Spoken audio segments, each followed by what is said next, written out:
Doctor Dalip Kaur Tiwana ਦਾ novel ਜਿਮੀ ਪੁੱਛੇ ਅਸਮਾਨ ਦਾ 19ਵਾਂ ਅੰਕ। ਅਗਲੇ ਦਿਨ ਸਿਮਰਨ ਯੂਨੀਵਰਸਿਟੀ ਨਹੀਂ ਗਈ। ਚੁੱਪਚਾਪ ਆਪਣੇ ਕਮਰੇ 'ਚ ਪਈ ਰਹੀ। ਕੁਛ ਦੁਖਦਾ ਹੈ? ਬੇਜੀ ਨੇ 2-3 ਵਾਰੀ ਆ ਕੇ ਪੁੱਛਿਆ ਸੀ। ਦਿੱਲੀ 'ਚ ਜੋ ਕੁਝ ਵਾਪਰਿਆ ਉਹ ਸਭ ਦੇਖ ਕੇ ਕਿਹਦਾ ਦਿਲ ਟਿਕਾਣੇ ਰਹਿ ਸਕਦਾ ਹੈ। ਸਿਮਰਨ ਦੇ ਮਾਮੀ ਜੀ ਨੇ ਬੇਜੀ ਨੂੰ ਸਮਝਾਉਣ ਦੀ ਕੋਸ਼ਿਸ਼ ਕੀਤੀ। ਮਾਂ ਵਰਗੀ ਇਹ ਤਾਂ ਹੈ ਵੀ ਬਾਹਲੀ ਪਤਲੇ ਜੀ ਵਾਲੀ। ਉਹ ਵੀ ਮਾੜੀ ਜਿਹੀ ਗੱਲ ਉੱਤੇ ਕੁਮਲਾ ਜਾਂਦੀ ਸੀ। ਜੇ ਕਿਤੇ ਵਿਆਹ ਹੋ ਜਾਂਦਾ, ਆਪਣੇ ਘਰ ਚਲੀ ਜਾਂਦੀ, ਮੇਰਾ ਫਿਕਰ ਹਟ ਜਾਂਦਾ, ਬੇਜੀ ਆਖ ਰਹੇ ਸਨ। ਕੱਲ ਦੀ ਸਿਮਰਨ ਬੜੀ ਉਦਾਸ ਹੈ ਬੇਜੀ। ਹੋ ਸਕਦਾ ਆਪਣੇ ਪਾਪਾ ਦਾ ਫਿਕਰ ਕਰਦੀ ਹੋਵੇ। ਵਾਲ ਭਾਵੇਂ ਕੱਟੇ ਹੋਏ ਹਨ ਪਰ ਹਨ ਤਾਂ ਸਿੱਖ ਹੀ। ਸਿਮਰਨ ਦੀ ਮਾਮੀ ਨੇ ਜਦੋਂ ਆਖਿਆ, ਬੇਜੀ ਜਿਵੇਂ ਘਬਰਾ ਜੇ ਗਏ। ਡਾਕਟਰ ਅਮਰ ਬਾਰੇ ਤਾਂ ਉਹਨਾਂ ਨੇ ਇਉਂ ਕਦੇ ਸੋਚਿਆ ਹੀ ਨਹੀਂ ਸੀ। ਆਖਣ ਲੱਗੇ, ਸਿਮਰਨ ਨੂੰ ਆਖੀ ਜਵਾਬੀ ਤਾਰ ਪਾ ਦੇਵੇ। ਮਾਮੀ ਜੀ ਨੇ ਸਿਮਰਨ ਨੂੰ ਆਪਣੇ ਪਾਪਾ ਨੂੰ ਤਾਰ ਪਾ ਦੇਣ ਲਈ ਆਖਿਆ ਤਾਂ ਉਹ ਝੱਟ ਹੀ ਉੱਠ ਕੇ ਤਿਆਰ ਹੋਣ ਲੱਗੀ। ਉਹਦੇ ਮੂੰਹ ਵੱਲ ਤੱਕ ਕੇ ਮਾਮੀ ਜੀ ਬੋਲੇ, ਸਿਮਰਨ ਇੱਕ ਗੱਲ ਆਖਾਂ, ਸੰਸਾਰ ਨੂੰ ਐਡੀ ਸੀਰੀਅਸਲੀ ਨਹੀਂ ਲਈਦਾ। ਇਹੀ ਗੱਲ ਸਮਝਾਉਣ ਲਈ ਤਾਂ ਸਾਡੇ ਪੂਰਵਜਾਂ ਨੇ ਇਸ ਜੱਗ ਨੂੰ ਮਾਇਆ ਆਖਿਆ। ਮਾਇਆ ਦਾ ਮਤਲਬ ਹੈ ਮਿੱਥਿਆ, ਜੋ ਅੱਜ ਹੈ ਕੱਲ ਨੂੰ ਨਹੀਂ ਹੋਏਗਾ। ਕੀ ਜਿਉਣਾ ਫਿਰ ਝੂਠ ਹੈ ਮਾਮੀ ਜੀ? ਸੱਚ ਤੇ ਝੂਠ ਤੋਂ ਵੱਧ ਜ਼ਰੂਰੀ ਗੱਲ ਹੈ ਕਿ ਜੀਵਨ ਤੇ ਮੌਤ ਨਾਲ ਰਿਸ਼ਤਾ ਅਗਿਆਨਤਾ ਵਾਲਾ ਨਹੀਂ ਹੋਣਾ ਚਾਹੀਦਾ। ਮੈਂ ਤੇ ਸਮਝਦੀ ਸੀ ਤੁਸੀਂ ਸਿਰਫ ਮਾਮੀ ਜੀ ਹੋ। ਸਿਮਰਨ ਨੇ ਉਦਾਸ ਜਿਹੀ ਮੁਸਕਰਾਹਟ ਨਾਲ ਆਖਿਆ। ਸਿਮਰਨ, ਮੇਰਾ ਇੱਕ ਭਰਾ ਹੁੰਦਾ ਸੀ, ਜੈ ਰੂਪ। ਉਹ ਪਾਕਿਸਤਾਨ ਨਾਲ ਲੜਾਈ ਵੇਲੇ ਮਾਰਿਆ ਗਿਆ ਸੀ। ਜਦੋਂ ਉਹ ਮਰਿਆ ਸੀ ਤਾਂ ਲੱਗਦਾ ਸੀ ਅਸੀਂ ਉਸ ਬਿਨਾਂ ਕਿਵੇਂ ਜੀ ਸਕਾਂਗੇ, ਪਰ ਜੀ ਰਹੇ ਹਾਂ ਨਾ। ਹਾਂ, ਇੰਨਾ ਜ਼ਰੂਰ ਲੱਗਦਾ ਹੈ ਕਿ ਉਹ ਮਰ ਕੇ ਕਿਧਰੇ ਗਿਆ ਨਹੀਂ, ਸਾਡੇ ਕੋਲ ਹੀ ਹੈ, ਸਾਡੇ ਮਨਾਂ ਵਿੱਚ। ਮਾਮੀ ਜੀ, ਮੈਨੂੰ ਤਾਂ ਜਿਵੇਂ ਸਭ ਕੁਝ ਸਮਝ ਆਉਣਾ ਹੀ ਹਟ ਗਿਆ। ਇਹ ਵੀ ਰੱਬ ਦਾ ਹੀ ਹੁਕਮ ਹੈ ਸਿਮਰਨ। ਜੇ ਰੱਬ ਨੇ ਅਜਿਹੇ ਹੁਕਮ ਦੇਣੇ ਹਨ ਤਾਂ ਸਾਨੂੰ ਦਿਲ ਤੇ ਦਿਮਾਗ ਵੀ ਅਜਿਹੇ ਦੇਵੇ ਜਿਹੜੇ ਨਾ ਕੁਝ ਮਹਿਸੂਸ ਕਰ ਸਕਣ ਤੇ ਨਾ ਹੀ ਕੁਝ ਸੋਚ ਸਕਣ। ਸਿਮਰਨ ਨੇ ਕੁਝ ਤਲਖੀ ਤੇ ਕੁਝ ਉਦਾਸੀ ਨਾਲ ਆਖਿਆ। ਸਿਮਰਨ, ਬੇਜੀ ਤੇਰੇ ਵਿਆਹ ਬਾਰੇ ਬੜੇ ਪਰੇਸ਼ਾਨ ਰਹਿੰਦੇ ਨੇ। ਮਾਮੀ ਜੀ ਨੇ ਗੱਲ ਤੋਰੀ। ਮਾਮੀ ਜੀ, ਅੱਜ ਦੇ ਸਮੇਂ 'ਚ ਜਦੋਂ ਨਾ ਸਿਰਫ ਸਾਡੀ ਸਟੇਟ, ਨਾ ਸਿਰਫ ਸਾਡਾ ਮੁਲਕ, ਸਗੋਂ ਸਾਰੀ ਦੁਨੀਆ ਘੋਰ ਸੰਕਟ 'ਚੋਂ ਲੰਘ ਰਹੀ ਹੈ, ਜਦੋਂ ਅਗਲੇ ਪਲ ਦਾ ਵੀ ਵਸਾਹ ਨਹੀਂ, ਅਜਿਹੇ ਵੇਲਿਆਂ 'ਚ ਨਿੱਜੀ ਦੁੱਖ ਸੁੱਖ ਕੀ ਅਰਥ ਰੱਖਦੇ ਨੇ।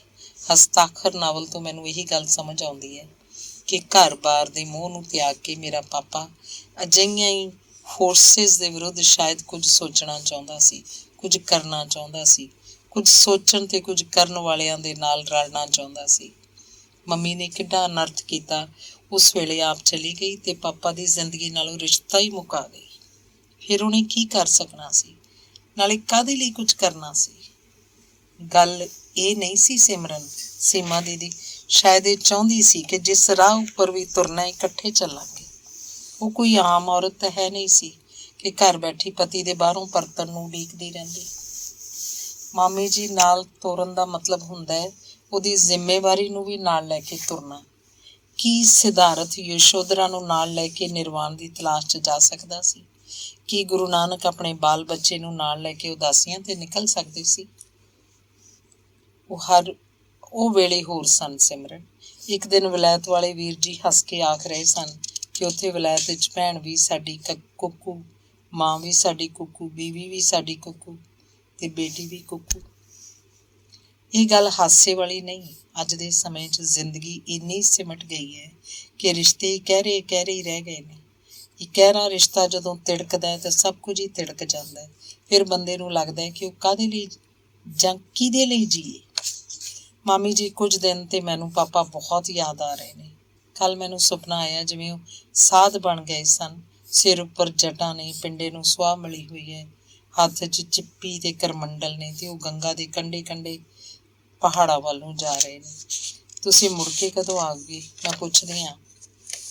ਮੈਂ ਮੀਂਹ ਨਾਲ ਮੀਂਹ ਬਣ ਕੇ ਆ ਜਾਇਆ ਕਰਾਂਗਾ, ਸੂਰਜ ਨਾਲ ਸੂਰਜ ਬਣ ਕੇ, ਹਵਾ ਨਾਲ ਹਵਾ ਬਣ ਕੇ, ਦਰਿਆ ਨਾਲ ਦਰਿਆ ਬਣ ਕੇ, ਬੱਦਲਾਂ ਨਾਲ ਬੱਦਲ ਬਣ ਕੇ ਆ ਜਾਇਆ ਕਰਾਂਗਾ।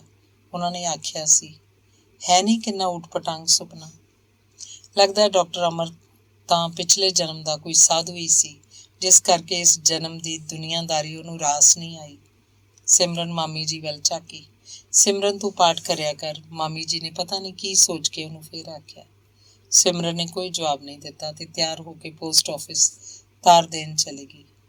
ਤਾਰ ਦੇ ਕੇ ਉਹਨੂੰ ਯੂਨੀਵਰਸਿਟੀ ਮੈਡਮ ਸੌਂਦੀ ਦਾ ਪਤਾ ਕਰਨ ਜਾਣਾ ਸੀ, ਪਰ ਉਹ ਯੂਨੀਵਰਸਿਟੀ ਨੂੰ ਜਾਣ ਦੀ ਥਾਂ ਤਾਰ ਦੇ ਕੇ ਘਰ ਨੂੰ ਮੁੜ ਆਈ। ਵਾਪਸ ਆ ਗਈ? ਬੇਜੀ ਨੇ ਪੁੱਛਿਆ। ਲੱਤਾਂ 'ਚ ਦਰਦ ਹੋ ਰਿਹਾ, ਪਤਾ ਨਹੀਂ ਕਿਉਂ, ਜਿਵੇਂ ਸਾਰੇ ਜਿਸਮ 'ਚ ਸਾਹ ਸਾਤੀ ਨਹੀਂ।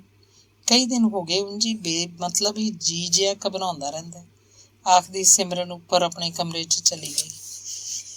ਚੰਦਰੀ ਨੂੰ ਜਿਵੇਂ ਹਵਾ 'ਚੋਂ ਤੱਤੇ ਸਾਹ ਛੂਹ ਜਾਂਦੇ ਨੇ, ਕਿਵੇਂ ਝੱਟ ਲੰਘੂ ਇਉਂ, ਬੇਜੀ ਨੇ ਜਿਵੇਂ ਆਪਣੇ ਆਪ ਨਾਲ ਗੱਲ ਕੀਤੀ। ਸਿਮਰਨ ਨੇ ਉੱਪਰ ਆਪਣੇ ਕਮਰੇ 'ਚ ਜਾ ਕੇ ਕੰਪੋਜ਼ ਦੀਆਂ ਇਕੱਠੀਆਂ 2 ਗੋਲੀਆਂ ਖਾਧੀਆਂ। ਉਹ ਬੇਹੋਸ਼ ਵਰਗੀ ਨੀਂਦ 'ਚ ਡੁੱਬ ਜਾਣਾ ਚਾਹੁੰਦੀ ਸੀ।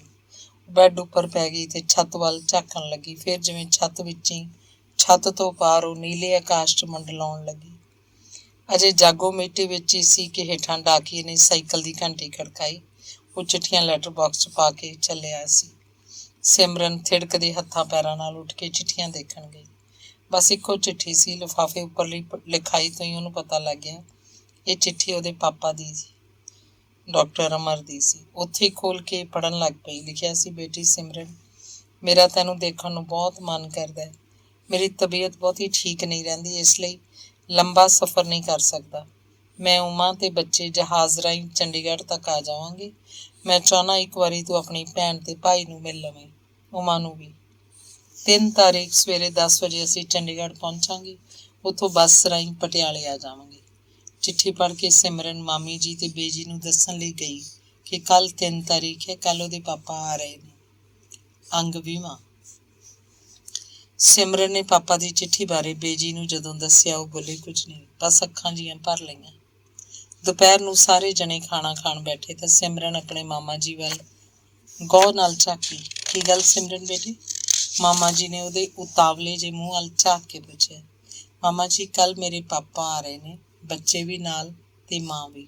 ਕੀ ਉਹ ਕੁਝ ਦਿਨ ਸਾਡੇ ਕੋਲ ਰਹਿ ਸਕਦੇ ਨੇ? ਸਿਮਰਨ ਨੇ ਜਿਵੇਂ ਵਿਚਾਰਗੀ ਜਿਹੀ ਨਾਲ ਪੁੱਛਿਆ। ਮਾਮਾ ਜੀ ਉਹਦੇ ਜਿਵੇਂ ਕਿਧਰੇ ਸੋਚਾਂ ਜਿਹੀਆਂ 'ਚ ਖੋ ਗਏ। ਜੇ ਤੁਹਾਨੂੰ ਠੀਕ ਨਹੀਂ ਲੱਗਦਾ ਤਾਂ ਉਹ ਕਿਸੇ ਹੋਟਲ 'ਚ ਵੀ ਰਹਿ ਪੈਣਗੇ। ਸਿਮਰਨ ਨੇ ਆਪਣੇ ਮਾਮਾ ਜੀ ਨੂੰ ਚੁੱਪ ਜਿਹਾ ਦੇਖ ਕੇ ਆਖਿਆ। ਨਹੀਂ, ਇਹ ਗੱਲ ਨਹੀਂ, ਤੂੰ ਇਉਂ ਕਿਉਂ ਸੋਚਦੀ ਹੈ? ਇਹ ਘਰ ਜਿੰਨਾ ਮੇਰਾ ਹੈ ਓਨਾ ਹੀ ਤੇਰਾ ਵੀ ਹੈ। ਜਿਵੇਂ ਤੇਰਾ ਮਨ ਕਰੇ ਕਰ ਲਈ, ਉਹਦੇ ਮਾਮਾ ਜੀ ਨੇ ਜਦੋਂ ਆਖਿਆ ਤਾਂ ਸਿਮਰਨ ਦੀ ਜਿਵੇਂ ਸਾਰੀ ਦੁਬਿਧਾ ਮਿਟ ਗਈ। ਖਾਣਾ ਖਾਣ ਤੋਂ ਮਗਰੋਂ ਸਿਮਰਨ ਰਿਸ਼ਮ ਨੂੰ ਨਾਲ ਲੈ ਕੇ ਯੂਨੀਵਰਸਿਟੀ ਚਲੀ ਗਈ। ਦੁਪਹਿਰ ਤੋਂ ਮਗਰੋਂ ਯੂਨੀਵਰਸਿਟੀ ਸੁੰਨੀ ਤੇ ਉਦਾਸ ਜਿਹੀ ਲੱਗ ਰਹੀ ਸੀ। ਉਹ ਮੈਡਮ ਸੌਂਦੀ ਵੱਲ ਚਲੀਆਂ ਗਈਆਂ। ਮੈਡਮ ਗੁਸਲਖਾਨੇ 'ਚ ਨਹਾ ਰਹੀ ਸੀ। ਆਪੇ ਸਿਮਰਨ ਹੋਰੀ ਡਰਾਇੰਗ ਰੂਮ 'ਚ ਬੈਠ ਗਈਆਂ। ਸੋਫੇ ਕੋਲ ਤੇ ਮੇਜ਼ ਉੱਪਰ ਅੱਧ ਖੁੱਲੀ ਕਿਤਾਬ ਮੁੱਦੀ ਮਾਰੀ ਪਈ ਸੀ। ਬੰਦ ਕਰਨ ਦੇ ਖਿਆਲ ਨਾਲ ਸਿਮਰਨ ਨੇ ਕਿਤਾਬ ਚੁੱਕ ਲਈ। ਲੋਕ ਗੀਤਾਂ ਦੀ ਕਿਤਾਬ ਸੀ। ਜਿੱਥੋਂ ਖੁੱਲੀ ਸੀ ਸਿਮਰਨ ਪੜ੍ਹਨ ਲੱਗ ਪਈ। ਬਲ ਬਲ ਦੀ ਵੜਿਆ, ਬਲ ਬਲ ਬੱਤੀਏ, ਸੱਜਣਾ ਦੇ ਅੱਗੇ ਸਾਡੀ ਬੇਨਤੀ। ਚੇਤਰ ਨਾ ਜਾਈਓ ਵੀ ਕੋਈ ਫੁੱਲਾਂ ਦੀ ਬਹਾਰ, ਵਿਸਾਖੀ ਅਸੀਂ ਨਾਵੜੀ। ਜੇਠ ਨਾ ਜਾਈਓ ਵੀ ਕੋਈ ਥੱਪਣ ਤੰਦੂਰ, ਹਾੜ ਦੀਆਂ ਧੁੱਪਾਂ ਮੱਲ ਜੀ ਡਾਢੀਆਂ। ਸੌਣ ਨਾ ਜਾਈਓ ਬੱਦਲਾਂ ਰਿਮ ਝਿਮਲਾਈ, ਭਾਦਰੋਂ ਬੰਬੀਹੇ ਮੱਲ ਜੀ ਬੋਲਦੇ। ਅੱਸੂ ਨਾ ਜਾਈਓ ਵੀ ਕੋਈ ਪਿੱਤਰ ਮਨਾ, ਕੱਤਕ ਦੀਵਾਲੀ ਮੱਲ ਜੀ ਘਰੇ ਘਰੇ। ਮੱਘਰ ਨਾ ਜਾਈਓ ਰੰਗਲੇ ਲੇਫ ਰੰਗਾਏ, ਪੋਹਾਂ ਦੇ ਪਿਆਲੇ ਮੱਲ ਜੀ ਡਾਢੜੇ। ਮਾਘ ਨਾ ਜਾਈਓ ਵੇ ਕੋਈ ਮਾਘੀ ਮਨਾ, ਫੱਗਣ ਦੀ ਹੋਲੀ ਅਸਾਂ ਘਰੇ ਖੇਡਣੀ। ਬੀਤੇ ਨੀ ਬੀਤੇ ਤੇਰੇ 12 ਮਹੀਨੇ, ਸਾਨੂੰ ਮੁਸਾਫਰਾਂ ਨੂੰ ਗੋਰੀ ਜਾਣਵੀ ਦੇ। ਪੜ੍ਹਦੀ ਸਿਮਰਨ ਕਿਧਰੇ ਖੋਜ ਹੀ ਗਈ। ਪਰ ਮੈਡਮ ਨੂੰ ਗੁਸਲਖਾਨੇ 'ਚ ਆਉਂਦੀ ਦੇਖ ਕੇ ਉਹਨੇ ਕਾਹਲੀ ਨਾਲ ਕਿਤਾਬ ਉਸੇ ਤਰ੍ਹਾਂ ਪੁੱਠੀ ਕਰਕੇ ਰੱਖ ਦਿੱਤੀ। ਕੀ ਗੱਲ ਸਿਮਰਨ, ਅੱਜ ਇਸ ਵੇਲੇ ਆਈ ਹੈ? ਉਹਨਾਂ ਨੂੰ ਸਤਿਕਾਰ ਵਜੋਂ ਉੱਠਦਿਆਂ ਨੂੰ ਬੈਠਣ ਦਾ ਇਸ਼ਾਰਾ ਕਰਦਿਆਂ ਪੁੱਛਿਆ। ਅੱਜ ਮੈਂ ਯੂਨੀਵਰਸਿਟੀ ਆਉਣਾ ਨਹੀਂ ਸੀ, ਤੁਹਾਨੂੰ ਇੱਕ ਖਬਰ ਦੱਸਣ ਆ ਗਈ। ਸਿਮਰਨ ਨੇ ਹੱਸ ਕੇ ਆਖਿਆ। ਕੀ ਖਬਰ? ਕਿ ਮਾਮਾ ਜੀ ਦਾ ਲੱਭਿਆ ਕੋਈ ਲੜਕਾ ਪਸੰਦ ਆ ਗਿਆ ਜੋ ਇੰਨੀ ਖੁਸ਼ ਲੱਗ ਰਹੀ ਹੈ? ਮੈਡਮ ਸੌਂਦੀ ਨੇ ਮਜ਼ਾਕ ਨਾਲ ਪੁੱਛਿਆ। ਨਹੀਂ ਮੈਡਮ ਜੀ, ਕੱਲ੍ਹ 3 ਤਾਰੀਖ ਨੂੰ ਮੇਰੇ ਪਾਪਾ ਆ ਰਹੇ ਨੇ, ਨਾਲ ਬੱਚੇ ਤੇ ਮਾਂ ਵੀ ਆ ਰਹੀ ਹੈ। ਮੈਡਮ ਸੌਂਦੀ ਪਲ ਭਰ ਲਈ ਉਹਦੇ ਮੂੰਹ ਵੱਲ ਦੇਖਦੀ ਰਹੀ। ਸਿਮਰਨ ਨੂੰ ਏਡੀ ਖੁਸ਼ ਉਹਨੇ ਕਦੀ ਨਹੀਂ ਸੀ ਦੇਖਿਆ। ਕਿੰਨੇ ਕੁ ਦਿਨ ਰਹਿਣਗੇ? ਮੈਡਮ ਸੌਂਦੀ ਨੇ ਪੁੱਛਿਆ। ਪਤਾ ਨਹੀਂ। ਯੂਨੀਵਰਸਿਟੀ ਆਉਣਗੇ? ਇਹ ਵੀ ਪਤਾ ਨਹੀਂ। ਪਰ ਉਹ ਤੁਹਾਨੂੰ ਮਿਲਣ ਤਾਂ ਆਉਣਗੇ ਹੀ। ਸਿਮਰਨ ਨੇ ਜਦੋਂ ਆਖਿਆ, ਮੈਡਮ ਸੌਂਦੀ ਜਿਵੇਂ ਝੇਂਪ ਜੀ ਗਈ। ਫਿਰ ਸੰਭਲ ਕੇ ਆਖਣ ਲੱਗੀ, ਕੀ ਪਤਾ ਯੂਨੀਵਰਸਿਟੀ ਵਾਲੇ ਲੋਕਾਂ ਨੂੰ ਭੁੱਲ ਭੁਲਾ ਹੀ ਗਏ ਹੋਣ। ਨਹੀਂ ਮੈਡਮ ਜੀ, ਜੇ ਉਹ ਸਾਨੂੰ ਭੁੱਲ ਗਏ ਹੁੰਦੇ ਤਾਂ ਸਾਨੂੰ ਵੀ ਯਾਦ ਨਾ ਆਉਂਦੇ। ਸਿਮਰਨ ਨੇ ਜਦੋਂ ਆਖਿਆ, ਮੈਡਮ ਸੌਂਦੀ ਸਵਾਰ ਕੇ ਉਸ ਵੱਲ ਝਾਕੀ। ਉਹਨਾਂ ਸਾਰਿਆਂ ਨੂੰ ਲੈ ਕੇ ਆਈ ਯੂਨੀਵਰਸਿਟੀ। ਤੇਰੀ ਭੈਣ ਵੀ ਸ਼ਾਇਦ ਤੇਰੀ ਵਰਗੀ ਹੋਵੇ, ਮੈਡਮ ਸੌਂਦੀ ਬੋਲੀ। ਮੈਂ ਤਾਂ ਆਖਦੇ ਨੇ ਆਪਣੀ ਮੰਮੀ ਵਰਗੀ ਹਾਂ। ਤੇਰਾ ਭਰਾ ਸ਼ਾਇਦ ਤੇਰੇ ਪਾਪਾ ਵਰਗਾ ਹੋਵੇ। ਕਿੰਨੇ ਸਾਲਾਂ ਦਾ ਹੈ? ਭੈਣ ਮੇਰੀ 15 ਸਾਲਾਂ ਦੀ ਹੈ ਤੇ ਭਰਾ 12 ਸਾਲਾਂ ਦਾ।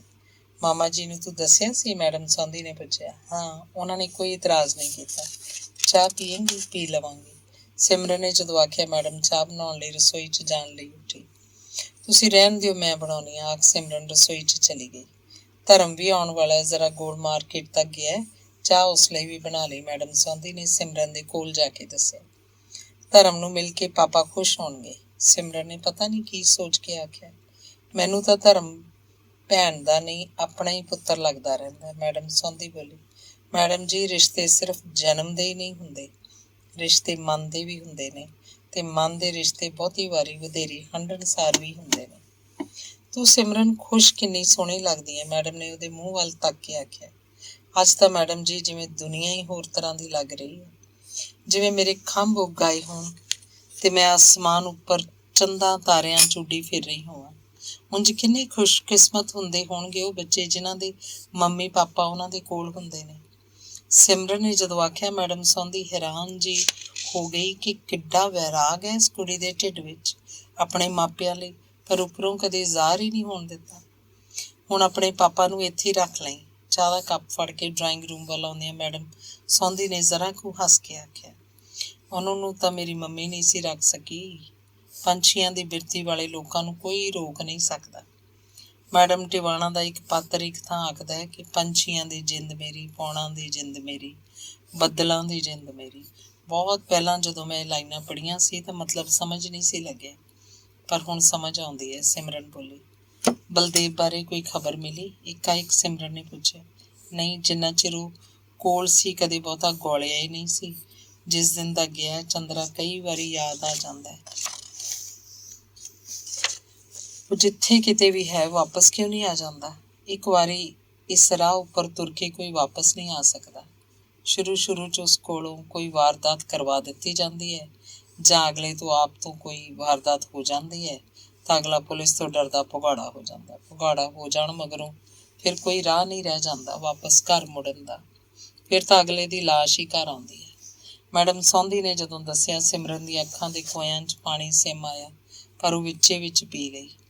ਉਹਦਾ ਆਪਾਂ ਨੂੰ ਮਿਲਣ ਨੂੰ ਜੀ ਤਾਂ ਬਹੁਤ ਕਰਦਾ ਹੋਊ, ਸਿਮਰਨ ਨੇ ਪੁੱਛਿਆ। ਹਾਂ, ਇਹ ਮੁੰਡੇ ਇਉਂ ਹੀ ਘਰਦਿਆਂ ਨੂੰ ਮਿਲਣ ਨੂੰ ਤਰਸਦੇ ਹੀ ਜੱਗ ਤੋਂ ਚਲੇ ਜਾਂਦੇ ਨੇ, ਮੈਡਮ ਸੌਂਦੀ ਦੱਸ ਰਹੀ ਸੀ। ਉਹ ਨੇਰੇ ਸਵੇਰੇ ਰਾਤ ਬਰਾਤੇ ਮਿਲ ਆਇਆ ਕਰਨ ਆਪਣੇ ਘਰਦਿਆਂ ਨੂੰ, ਸਿਮਰਨ ਨੇ ਬਲਦੇਵ ਬਾਰੇ ਸੋਚਦਿਆਂ ਆਖਿਆ। ਮਿਲ ਕਿਵੇਂ ਆਇਆ ਕਰਨ? ਮਗਰੋਂ ਪੁਲਿਸ ਘਰਦਿਆਂ ਨੂੰ ਤੰਗ ਕਰਦੀ ਹੈ ਕਿ ਮੁੰਡੇ ਨੂੰ ਪੇਸ਼ ਕਰੋ, ਇਸ ਗੱਲੋਂ ਘਰਦਿਆਂ ਤੋਂ ਦੂਰ ਹੀ ਰਹਿੰਦੇ ਨੇ। ਬਸ ਮਰਿਆਂ ਦੀਆਂ ਲਾਸ਼ਾਂ ਹੀ ਘਰ ਪਹੁੰਚਦੀਆਂ ਨੇ। ਮੈਡਮ ਨੇ ਜਦੋਂ ਦੱਸਿਆ, ਸਿਮਰਨ ਬੜੀ ਬੇਆਰਾਮ ਜਿਹੀ ਹੋ ਗਈ। ਕੱਲ ਕਿਸ ਵੇਲੇ ਆ ਰਹੇ ਨੇ ਤੇਰੇ ਪਾਪਾ? ਮੈਡਮ ਸੌਂਦੀ ਨੇ ਪੁੱਛਿਆ। 10 ਵਜੇ ਉਹਨਾਂ ਦਾ ਜਹਾਜ਼ ਚੰਡੀਗੜ੍ਹ ਪਹੁੰਚੇਗਾ, 12 ਵਜੇ ਤੱਕ ਇੱਥੇ ਆ ਜਾਣਗੇ। ਉਹਨਾਂ ਨੂੰ ਸਾਰਿਆਂ ਨੂੰ ਲੈ ਕੇ ਆਈ ਫਿਰ, ਮੈਡਮ ਸੌਂਦੀ ਨੇ ਆਖਿਆ। ਤੂੰ ਭੁੱਲ ਹੀ ਗਈ ਕਿ ਇਹ ਗੱਲ ਤਾਂ ਉਹ ਪਹਿਲਾਂ ਵੀ ਸਿਮਰਨ ਨੂੰ ਆਖ ਚੁੱਕੀ ਸੀ। ਅੰਗ 21ਵਾਂ। ਅੱਜ 3 ਤਾਰੀਖ ਸੀ। ਅੱਗੇ ਬੇਜੀ ਜਦੋਂ ਪਾਠ ਕਰਨ ਉੱਠਦੇ ਤਾਂ ਸਿਮਰਨ ਘੂਕ ਸੁੱਤੀ ਪਈ ਹੁੰਦੀ ਸੀ। ਉਹ ਵੀ ਨਹਾਉਣ ਵੇਲੇ ਚਾਹ ਬਣਾਉਂਦੀ, ਵਾਹ ਲੱਗਦੀ, ਖੜਕਾ ਨਾ ਹੋਣ ਦਿੰਦੀ। ਉਹਨਾਂ ਨੂੰ ਪਤਾ ਸੀ ਉਹ ਬਹੁਤ ਰਾਤ ਗਈ ਤੱਕ ਪੜ੍ਹਦੀ ਰਹਿੰਦੀ ਹੈ, ਚੰਗਾ ਸਵੇਰੇ ਦੀ ਘੜੀ ਸੌਂ ਲਵੇ। ਪਰ ਅੱਜ ਜਦੋਂ ਬੇਜੀ ਪਾਠ ਕਰਨ ਉੱਠੇ ਤਾਂ ਸਿਮਰਨ ਜਾਗ ਰਹੀ ਸੀ। ਕੀ ਗੱਲ, ਜੀ ਤਾਂ ਰਾਜੀ ਹੈ? ਤੂੰ ਅੱਜ ਸਵੇਰੇ ਜਾਗ ਪਈ? ਬੇਜੀ ਨੇ ਪੁੱਛਿਆ। ਉਂਝ ਹੀ ਪਤਾ ਨਹੀਂ ਕਿਵੇਂ ਅੱਜ ਜਾਗ ਆ ਗਈ। ਚਾਹ ਤਾਂ ਕੱਪ ਦਿਆਂ? ਦੇ ਦਿਓ। ਉਂਝ ਬੇਜੀ ਤੁਸੀਂ ਇੰਨਾ ਪਾਠ ਕਾਹਦੇ ਲਈ ਕਰਦੇ ਹੋ? ਪਾਠ ਕਰਨ ਵਾਲੇ ਲੋਕਾਂ ਦੀ ਰੱਬ ਸੁਣਾਉਂਦਾ ਤਾਂ ਹੈ ਨਹੀਂ, ਸਿਮਰਨ ਨੇ ਪਤਾ ਨਹੀਂ ਕੀ ਸੋਚ ਕੇ ਆਖਿਆ। ਰੱਬ ਦਾ ਨਾਂ ਲੈ ਸਵੇਰੇ ਸਵੇਰੇ, ਨਿਰਣੇ ਕਾਲਜੇ ਇਹੋ ਜਿਹੀਆਂ ਗੱਲਾਂ ਨਹੀਂ ਕਰੀਦੀਆਂ। ਕਿਉਂ ਨਹੀਂ ਸੁਣਦਾ ਰੱਬ? ਉਹ ਤਾਂ ਸਭ ਦੀ ਸੁਣਦਾ। ਇਹ ਤਾਂ ਸਾਡੇ ਪਿਛਲੇ ਜਨਮਾਂ ਦੇ ਕਰਮ ਨੇ ਜਿਹੜੇ ਭੁਗਤਣੇ ਪੈਂਦੇ ਨੇ, ਬੇਜੀ ਨੇ ਦੱਸਿਆ। ਇਹ ਜਨਮ ਕਿਤੋਂ ਤਾਂ ਸ਼ੁਰੂ ਹੋਏ ਹੋਣਗੇ। ਸਭ ਤੋਂ ਪਹਿਲੇ ਜਨਮ ਵਾਲੇ ਬੰਦੇ ਦੇ ਤਾਂ ਪਿਛਲੇ ਜਨਮਾਂ ਦੇ ਕੋਈ ਕਰਮ ਨਹੀਂ ਹੋਣੇ, ਸਿਮਰਨ ਨੇ ਹੱਸ ਕੇ ਪੁੱਛਿਆ। ਇਹ ਅੱਜ ਕੱਲ੍ਹ ਦੇ ਪੜ੍ਹੇ ਲਿਖੇ ਚਤਰ ਲੋਕਾਂ ਦੀਆਂ ਗੱਲਾਂ ਨੇ। ਉਂਝ ਜੇ ਸਾਡੇ ਪਿਛਲੇ ਜਨਮਾਂ ਦੇ ਕਰਮਾਂ ਦਾ ਫਲ ਨਹੀਂ ਤਾਂ ਫਿਰ ਇਹ 84 ਲੱਖ ਜੂਨ, ਇਹ ਜਨਮ ਜਾਤ ਇਹ ਦੁੱਖ ਸੁੱਖ ਸਭ ਕਿਸ ਆਧਾਰ ਉੱਤੇ ਵੰਡੇ ਜਾਂਦੇ ਨੇ? ਬੇਜੀ ਨੇ ਪੁੱਛਿਆ। ਇਹ ਤਾਂ ਬੇਜੀ ਕੁਝ ਕੁਦਰਤੀ ਗੱਲਾਂ ਨੇ ਤੇ ਕੁਝ ਬੰਦਿਆਂ ਦੀਆਂ ਬਣਾਈਆਂ ਹੋਈਆਂ ਨੇ। ਕੁਦਰਤ ਫਿਰ ਕਾਹਦੀ ਬਣਾਈ ਹੋਈ ਹੈ ਤੇ ਬੰਦੇ ਕਿਹਦੇ ਬਣਾਏ ਹੋਏ ਨੇ? ਚਲੋ ਬੇਜੀ, ਇਹ ਤਾਂ ਮੈਂ ਉਂਝ ਹੀ ਹੱਸਦੀ ਸੀ। ਤੁਸੀਂ ਮੈਨੂੰ ਇਹ ਦੱਸੋ ਕਿ ਪਾਠ ਕਰਨ ਨਾਲ ਸੱਚੀ ਮੁੱਚੀ ਕੀ ਹੁੰਦਾ ਹੈ? ਸਿਮਰਨ, ਮਨ ਦੇ ਟਿਕਾ ਲਈ ਬੰਦਾ ਕੋਈ ਸਹਾਰਾ ਲੱਭਦਾ ਹੈ। ਤੁਹਾਡੇ ਖਿਆਲ 'ਚ ਅਜਿਹੀ ਸ਼ਕਤੀ ਕਿਧਰੇ ਹੈ ਜਿਹੜੀ ਸਹਾਰਾ ਬਣਦੀ ਹੈ? ਗੱਲ ਤੁਹਾਡੇ ਇਕਤਾਦ ਦੀ ਹੁੰਦੀ ਹੈ। ਧੰਨੇ ਨੇ ਪੱਥਰ ਵਿੱਚ ਹੀ ਭਗਵਾਨ ਪਾ ਲਿਆ ਸੀ। ਤੁਸੀਂ ਇਸ ਗੱਲ ਨੂੰ ਸੱਚ ਮੰਨਦੇ ਹੋ? ਸੱਚੀ ਨਹੀਂ ਤਾਂ ਹੋਰ ਕੀ ਝੂਠੀ ਹੈ? ਬੇਜੀ ਨੇ ਜਦੋਂ ਆਖਿਆ ਤਾਂ ਸਿਮਰਨ ਨੂੰ ਲੱਗਿਆ ਬੇਜੀ ਸ਼ਾਇਦ ਠੀਕ ਹੀ ਆਖ ਰਹੇ ਨੇ। ਬੇਜੀ, ਮੇਰੀ ਮੰਮੀ ਕਿਹੋ ਜਿਹੀ ਸੀ? ਅਚਾਨਕ ਸਿਮਰਨ ਨੇ ਪੁੱਛਿਆ। ਬੇਜੀ ਸਵਾਰ ਕੇ ਉਸ ਵੱਲ ਝਾਕ ਕੇ ਉੱਤਰ ਕੋਈ ਨਾ ਦਿੱਤਾ। ਕੁਝ ਪਲ ਮਗਰੋਂ ਚਾਹ ਦਾ ਕੱਪ ਉਹਨੂੰ ਫੜਾਇਆ। ਬੇਜੀ ਨੇ ਪੁੱਛਿਆ, ਤੇਰੇ ਪਾਪਾ ਹੋਰੀ ਰਹਿਣਗੇ ਕੁਝ ਦਿਨ? ਪਤਾ ਨਹੀਂ, ਪਰ ਮੇਰਾ ਮਨ ਕਰਦਾ ਹੈ ਉਹ ਕੁਝ ਚਿਰ ਰਹਿਣ। ਆਖ ਕੇ ਰੱਖ ਲਈ ਫਿਰ। ਚੰਦਰੇ ਨੇ ਖਬਰ ਨਹੀਂ ਕਿਵੇਂ ਕੱਟੀ ਹੋਊ ਉਮਰ। ਬੇਜੀ ਨੇ ਡੂੰਘਾ ਸਾਹ ਭਰ ਕੇ ਆਖਿਆ। ਲੱਗਦਾ ਮੰਮੀ ਦੀ ਪਾਪਾ ਨੂੰ ਲੋੜ ਨਹੀਂ ਸੀ। ਘਰ ਗ੍ਰਸਤੀ ਚਲਾਉਣ ਦੀ ਥਾਂ ਉਹ ਤਾਂ ਵੱਡੇ ਕੰਮ ਕਰਨੇ ਚਾਹੁੰਦੇ ਸੀ। ਸਿਮਰਨ ਨੇ ਪਤਾ ਨਹੀਂ ਕਿਹਨੂੰ ਦੱਸਿਆ। ਇਹ ਗੱਲ ਤਾਂ ਧੁਰ ਤੋਂ ਹੀ ਬਣੀ ਆਈ ਹੈ ਕਿ ਤੀਵੀਂ ਆਦਮੀ ਦੇ ਰਾਹ ਦਾ ਰੋੜਾ ਹੈ। ਪਰ ਕੋਈ ਪੁੱਛਣ ਵਾਲਾ ਹੋਵੇ, ਕਿਸੇ ਤੀਵੀਂ ਨੇ ਤੁਹਾਨੂੰ ਜਣਿਆ ਹੁੰਦਾ ਹੈ। ਤੀਵੀਂ ਪਾਲਦੀ ਪੋਸਦੀ ਹੈ, ਤੀਵੀਂ ਤੁਹਾਡੇ ਵੰਸ਼ ਨੂੰ ਅਗਾਂਹ ਤੋਰਦੀ ਹੈ। ਤੀਵੀਂ ਬਿਨਾਂ ਤੁਸੀਂ ਕਾਹਦੇ ਜੋਗੇ? ਬਾਕੀ ਤਾਂ ਸਭ ਵਾਧੂ ਗੱਲਾਂ ਨੇ। ਉਹ ਹਰ ਗੱਲ ਦੀ ਜ਼ਿੰਮੇਵਾਰੀ ਤੀਵੀਂ ਦੇ ਸਿਰ ਤੇ ਦੇ ਦੇਣੀ ਆਦਮੀ ਦਾ ਸੁਭਾਅ ਬਣ ਗਿਆ। ਬੇਜੀ ਕਿੰਨਾ ਹੀ ਕੁਝ ਆ ਗਏ। ਬੇਜੀ ਸੱਚ ਦੱਸਿਓ, ਤੁਸੀਂ ਪਾਪਾ ਨੂੰ ਮਾਫ਼ ਕਰ ਦਿੱਤਾ ਕਿ ਨਹੀਂ? ਮਾਫ਼ੀ ਕਾਹਦੀ? ਘਾਟਾ ਤਾਂ ਸਭ ਤੋਂ ਵੱਧ ਉਸੇ ਬੇਭਾਗ ਨੂੰ ਪਿਆ। ਭਾਵੇਂ ਉਹਨੇ ਲੱਖ ਵਿਆਹ ਕਰਵਾ ਲਿਆ ਹੋਵੇ, ਪਰ ਉਹਨੂੰ ਸੀਮਾ ਤਾਂ ਨਹੀਂ ਸੀ ਮੁੜ ਕੇ ਮਿਲਣੀ। ਮਾਮਾ ਜੀ ਤਾਂ ਪਾਪਾ ਨਾਲ ਬਹੁਤ ਨਾਰਾਜ਼ ਹੋਣੇ ਨੇ। ਸਿਮਰਨ ਜਿਵੇਂ ਆਪਣੇ ਤੌਖਲੇ ਜ਼ਾਹਰ ਕਰ ਰਹੀ ਸੀ। ਨਹੀਂ, ਕੁਲਦੀਪ ਸਿੰਘ ਨੇ ਤਾਂ ਤੇਰੇ ਪਾਪੇ ਨੂੰ ਮਨ ਤੋਂ ਹੀ ਮਾਰ ਛੱਡਿਆ। ਉਸ ਬਾਰੇ ਨਾ ਚੰਗੀ ਸੋਚੇ ਨਾ ਮਾੜੀ ਸੋਚੇ, ਬੇਜੀ ਨੇ ਦੱਸਿਆ। ਗੱਲਾਂ ਕਰਦੀ ਸਿਮਰਨ ਗੁਸਲਖਾਨੇ 'ਚ ਨਹਾਉਣ ਚਲੀ ਗਈ। ਫੇਰ ਵੀ ਮਾਪਾ ਹੈ, ਬੇਜੀ ਨੇ ਪਤਾ ਨਹੀਂ ਕੀ ਸੋਚਦਿਆਂ ਨੇ ਆਖਿਆ। ਟੇਬਲ ਉੱਪਰ ਬ੍ਰੇਕਫਾਸਟ ਲੈਂਦਿਆਂ ਮਾਮਾ ਜੀ ਨੇ ਦੱਸਿਆ, ਅੱਜ ਸਿਮਰਨ ਬੜੀ ਉਤਾਵਲੀ ਜਿਹੀ ਦਿਸ ਰਹੀ ਸੀ। ਪਾਪਾ, ਤੁਹਾਨੂੰ ਪਤਾ ਅੱਜ ਸਿਮਰਨ ਭੈਣ ਜੀ ਦੇ ਪਾਪਾ ਆ ਰਹੇ ਨੇ? ਰਿਸ਼ਮ ਨੇ ਸਰਦਾਰ ਕੁਲਦੀਪ ਸਿੰਘ ਨੂੰ ਦੱਸਿਆ। ਸਿਮਰਨ ਦੇ ਪਾਪਾ ਨਹੀਂ ਕਮਲੀ, ਤੇਰੇ ਫੁੱਫੜ ਜੀ ਆ ਰਹੇ ਨੇ, ਸਰਦਾਰ ਕੁਲਦੀਪ ਸਿੰਘ ਨੇ ਜਦੋਂ ਆਖਿਆ। ਸਿਮਰਨ ਹੈਰਾਨ ਹੋ ਕੇ ਆਪਣੇ ਮਾਮਾ ਜੀ ਵੱਲ ਝਾਕੀ।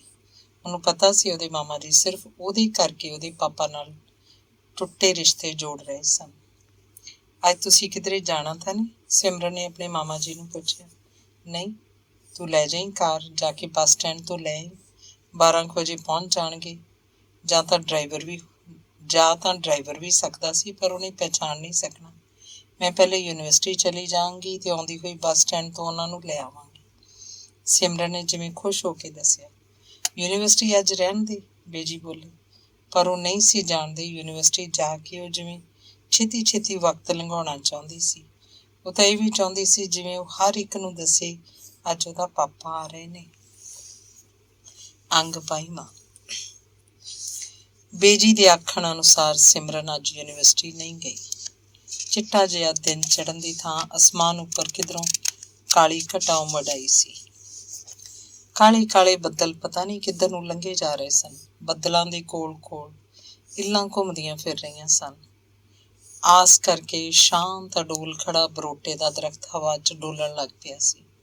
ਬਰੋਟੇ ਦੀ ਛਾਵੇਂ ਇੱਕ ਟਾਹਣੀ ਨਾਲ ਲਟਕਦੇ ਰੰਗ ਬਿਰੰਗੀਆਂ ਚਿੜੀਆਂ ਦੇ ਪਿੰਜਰੇ ਕੋਲ ਜਾ ਕੇ ਸਿਮਰਨ ਉਹਨਾਂ ਵੱਲ ਤੱਕਣ ਲੱਗੀ। ਫਿਰ ਪਤਾ ਨਹੀਂ ਕੀ ਜੀ 'ਚ ਆਇਆ ਕਿ ਉਹਨੇ ਪਿੰਜਰੇ ਦੀ ਤਾਕੀ ਖੋਲ੍ਹ ਦਿੱਤੀ। ਇੱਕ ਇੱਕ ਕਰਕੇ ਚਿੜੀਆਂ ਉੱਡੀਆਂ, ਪਰ ਉੱਡ ਕੇ ਦੂਰ ਨਹੀਂ ਗਈਆਂ। ਬਰੋਟੇ ਦੀ ਟਾਹਣੀਆਂ ਉੱਪਰ ਬੈਠ ਕੇ ਸਿਮਰਨ ਵੱਲ ਗਰਦਨਾਂ ਘੁਮਾ ਘੁਮਾ ਕੇ ਵੇਖਣ ਲੱਗੀਆਂ। ਗੇਂਦਾ ਰਾਮ ਨੇ ਰਾਤੀ ਪਾਣੀ ਛੱਡੀ ਰੱਖਿਆ ਸੀ, ਜਿਸ ਕਰਕੇ ਫੁੱਲ ਬੂਟੇ ਟਹਿਕੇ ਹੋਏ ਲੱਗਦੇ ਸਨ। ਚੱਪਲਾਂ ਖੋਲ ਕੇ ਸਿਮਰਨ ਘਾਹ ਉੱਪਰ ਨੰਗੇ ਪੈਰੀਂ ਤੁਰਨ ਲੱਗੀ। ਬਾਹਰਲਾ ਗੇਟ ਖੋਲ ਕੇ ਗੇਂਦਾ ਰਾਮ ਅੰਦਰ ਆਇਆ। ਉਹਦੇ ਹੱਥ 'ਚ ਮਠਿਆਈ ਤੇ ਫਲਾਂ ਦੇ ਲਿਫਾਫੇ ਸਨ। ਲੰਘਿਆ ਜਾਂਦਾ ਗੇਂਦਾ ਰਾਮ ਸਿਮਰਨ ਦੇ ਕੋਲ ਰੁਕ ਗਿਆ। ਕੀ ਗੱਲ ਗੇਂਦਾ ਰਾਮ? ਬਿਟਿਆ, पापा से कोई गुस्सा नहीं करना, उससे तो पहले से ही भगवान रूठा हुआ है। सिमरन हैरान होके गेंदा राम वाल देखती रही। फिर ऊपर जाके अपने कमरे दे नाल लगदे 2 कमरे साफ करवाए, बिस्तरियां उपर नवीं चादरां विछवाईयां, ਪਰਦੇ ਧੋਤੇ ਹੋਏ ਲਾਏ, ਬਾਥਰੂਮ ਧਵਾਇਆ, ਨਵੇਂ ਸਾਬਣ ਤੇ ਤੌਲੀਏ ਰੱਖੇ। ਇਹ ਕਮਰੇ ਉਹਦੇ ਪਾਪਾ ਤੇ ਬੱਚਿਆਂ ਲਈ ਸਨ। ਉਹਨੇ ਕਈ ਵਾਰੀ ਘੜੀ ਦੇਖੀ, ਲੱਗਿਆ ਅੱਜ ਘੜੀ ਬੜੀ ਹੌਲੀ ਚੱਲ ਰਹੀ ਹੈ। ਉਹ ਆਪ ਨਹਾ ਕੇ ਤਿਆਰ ਹੋ ਗਈ। ਪਤਾ ਨਹੀਂ ਕਿਉਂ ਅੱਜ ਉਹਨੇ ਚਿੱਟਾ ਚਿਕਨ ਦਾ ਸੂਟ ਪਾਇਆ, ਉੱਪਰ ਚਿੱਟੀ ਸ਼ਿਫੋਨ ਦੀ ਚੁੰਨੀ ਲੈ ਲਈ। ਸਿਮਰਨ ਦੀਦੀ, ਲੱਗਦਾ ਜਿਵੇਂ ਬੇਜੀ ਤੈਨੂੰ ਪਰੀਆਂ ਦੇ ਦੇਸ਼ ਤੋਂ ਮੰਗ ਲਿਆਏ ਹੋਣ। ਉਹਨੂੰ ਚਾਹ ਦੇਣ ਆਈ ਰੇਸ਼ਮ ਬੋਲੀ। ਬੇਜੀ ਥੋੜ੍ਹੀ ਮੇਰੀ ਮੰਮੀ ਮੰਗ ਕੇ ਲਿਆਈ ਹੋਏਗੀ ਤੇ ਨਾਲ ਮੇਰੇ ਪਾਪਾ ਵੀ ਗਏ ਹੋਣਗੇ, ਸਿਮਰਨ ਨੇ ਹੱਸ ਕੇ ਕਿਹਾ। ਤੇਰੀ ਮੰਮੀ ਨੇ ਆਖਿਆ ਹੋਏਗਾ, ਰੱਬਾ ਮੇਰੇ ਵਰਗੀ ਸੋਹਣੀ ਧੀ ਦੇ ਦੇ, ਤੇ ਤੇਰੇ ਪਾਪਾ ਨੇ ਆਖਿਆ ਹੋਏਗਾ, ਰੱਬਾ ਮੇਰੇ ਵਰਗੀ ਸਿਆਣੀ ਧੀ ਦੇ ਦੇ, ਤੇ ਰੱਬ ਨੇ ਦੋਵਾਂ ਦੀ ਗੱਲ ਮੰਨ ਲਈ ਹੈ ਨਾ। ਮੰਗ ਤਾਂ ਲਿਆਏ, ਪਰ ਮਗਰੋਂ ਉਹਨੂੰ ਬੀਜੀ ਨੂੰ ਸੰਭਾਲ ਕੇ ਆਪ ਆਪਣੇ ਆਪਣੇ ਰਾਹ ਪੈ ਗਏ। ਇਹ ਉਹਨਾਂ ਦੀ ਮਰਜ਼ੀ ਨਹੀਂ, ਮਜਬੂਰੀ ਹੋ ਸਕਦੀ ਹੈ ਸਿਮਰਨ ਭੈਣ ਜੀ। ਨਹੀਂ ਰੇਸ਼ਮ, ਮਜਬੂਰੀਆਂ ਸਿਰਫ ਕਮਜ਼ੋਰ ਲੋਕਾਂ ਦਾ ਹੀ ਰਾਹ ਰੋਕਦੀਆਂ ਨੇ। ਮੇਰੀ ਮੰਮੀ ਤੇ ਪਾਪਾ ਦੀ ਸ਼ਾਇਦ ਇਹੀ ਮਰਜ਼ੀ ਸੀ। ਨਹੀਂ ਸਿਮਰਨ ਭੈਣ ਜੀ, ਮਰ ਜਾਣਾ ਕਿਸੇ ਦੀ ਮਰਜ਼ੀ ਨਹੀਂ ਹੋ ਸਕਦੀ, ਤੇ ਨਾ ਹੀ ਹਾਰ ਜਾਣਾ ਕਿਸੇ ਦੀ ਮਰਜ਼ੀ ਹੋ ਸਕਦੀ ਹੈ। ਮੈਂ ਇੱਕ ਕਿਧਰੇ ਕਹਾਣੀ ਪੜ੍ਹੀ ਸੀ ਰੇਸ਼ਮ, ਜਿਸ 'ਚ ਇੱਕ ਬੁੱਢਾ ਇੱਕ ਬੁੱਢੀ ਨੂੰ ਪੁੱਛਦਾ ਹੈ, ਤੂੰ ਅਜੇ ਮਰਨਾ ਕਦੋਂ ਹੈ? ਉਹ ਆਖਦੀ ਹੈ, ਕੀ ਕਰਾਂ, ਮਰਨ ਦੀ ਵੇਲ ਹੀ ਨਹੀਂ ਮਿਲਦੀ। ਇੱਥੇ ਉਹ ਬੁੱਢੀ ਗਲਤ ਨਹੀਂ ਸੀ ਆਖ ਰਹੀ। ਸਾਨੂੰ ਆਪਣੀ ਸਮਰੱਥਾ ਦਾ ਸਿਰਫ ਪਤਾ ਨਹੀਂ ਹੁੰਦਾ, ਪਰ ਮੇਰੀ ਮੰਮੀ ਤੇ ਮੇਰੇ ਪਾਪਾ ਨੂੰ ਆਪਣੀ ਸਮਰੱਥਾ ਦਾ ਪਤਾ ਸੀ। ਤੁਹਾਡੀ ਚਾਹ ਠੰਡੀ ਹੋ ਰਹੀ ਹੈ, ਰੇਸ਼ਮ ਨੇ ਚਾਹ ਦੇ ਕੱਪ ਵੱਲ ਇਸ਼ਾਰਾ ਕਰਕੇ ਦੱਸਿਆ। ਚਾਹ ਨੂੰ ਅੱਜ ਮਨ ਨਹੀਂ ਕਰਦਾ। ਬੱਦਲ ਹੋਣ ਦੇ ਬਾਵਜੂਦ ਫਿਜ਼ਾ 'ਚ ਕਿਧਰੇ ਤਪਸ਼ ਜਿਹੀ ਵੀ ਰਲੀ ਹੋਈ ਹੈ। ਤੁਸੀਂ ਉਸ ਦਿਨ ਆਖਦੇ ਸੀ, ਮੌਸਮ ਸਿਰਫ ਬਾਹਰਲੇ ਨਹੀਂ ਹੁੰਦੇ, ਸਾਡੇ ਅੰਦਰਲੇ ਵੀ ਹੁੰਦੇ ਨੇ। ਹੋ ਸਕਦਾ ਇਸ ਤਰ੍ਹਾਂ ਤੁਹਾਨੂੰ ਤੁਹਾਡੇ ਅੰਦਰਲੇ ਮੌਸਮ ਕਰਕੇ ਲੱਗਦਾ ਹੋਵੇ। ਲੱਗਦਾ ਹੈ ਤੂੰ ਬਹੁਤ ਸਿਆਣੀ ਹੋ ਗਈ ਹੈ ਰੇਸ਼ਮ, ਪਰ ਬਹੁਤੇ ਸਿਆਣੇ ਹੋਣਾ ਚੰਗਾ ਨਹੀਂ ਹੁੰਦਾ, ਸਿਮਰਨ ਨੇ ਹੱਸ ਕੇ ਆਖਿਆ। ਡਰਾਈਵਰ ਨੇ ਕਾਰ ਬਾਹਰ ਕੱਢ ਲਈ ਸੀ। ਸਿਮਰਨ ਨੇ ਘੜੀ ਦੇਖੀ, 11:30 ਵੱਜ ਗਏ ਸਨ। ਰੇਸ਼ਮ ਤੇ ਸਿਮਰਨ ਹੇਠਾਂ ਉਤਰ ਆਈਆਂ। ਸਿਮਰਨ ਨੂੰ ਤ੍ਰੇਹ ਲੱਗੀ।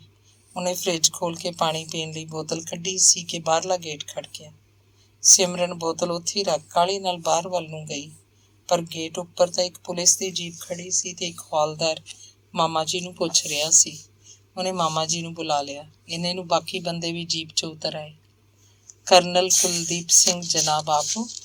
ਥਾਣੇਦਾਰ ਨੇ ਪੁੱਛਿਆ। ਹਾਂ ਦੱਸੋ ਜਨਾਬ, ਇੱਕ ਦੁਰਘਟਨਾ ਹੋ ਗਈ ਹੈ। ਆਪ ਦੇ ਕੋਈ ਰਿਸ਼ਤੇਦਾਰ ਬੱਸ ਵਿੱਚ ਚੰਡੀਗੜ੍ਹ ਤੋਂ ਆ ਰਹੇ ਸੀ, ਥਾਣੇਦਾਰ ਨੇ ਪੁੱਛਿਆ। ਦੁਰਘਟਨਾ? ਐਕਸੀਡੈਂਟ ਹੋ ਗਿਆ? ਸਰਦਾਰ ਕੁਲਦੀਪ ਸਿੰਘ ਸਿਮਰਨ ਦੇ ਮਾਮਾ ਜੀ ਨੇ ਬਹੁਤ ਬੇਆਰਾਮ ਹੋ ਕੇ ਪਰਾਂ ਖੜੀ ਸਿਮਰਨ ਵੱਲ ਝਾਕ ਕੇ ਥਾਣੇਦਾਰ ਨੂੰ ਪੁੱਛਿਆ। ਨਹੀਂ ਜਨਾਬ, ਐਕਸੀਡੈਂਟ ਨਹੀਂ ਹੋਇਆ, ਬੰਬ ਬਲਾਸਟ ਹੋਇਆ।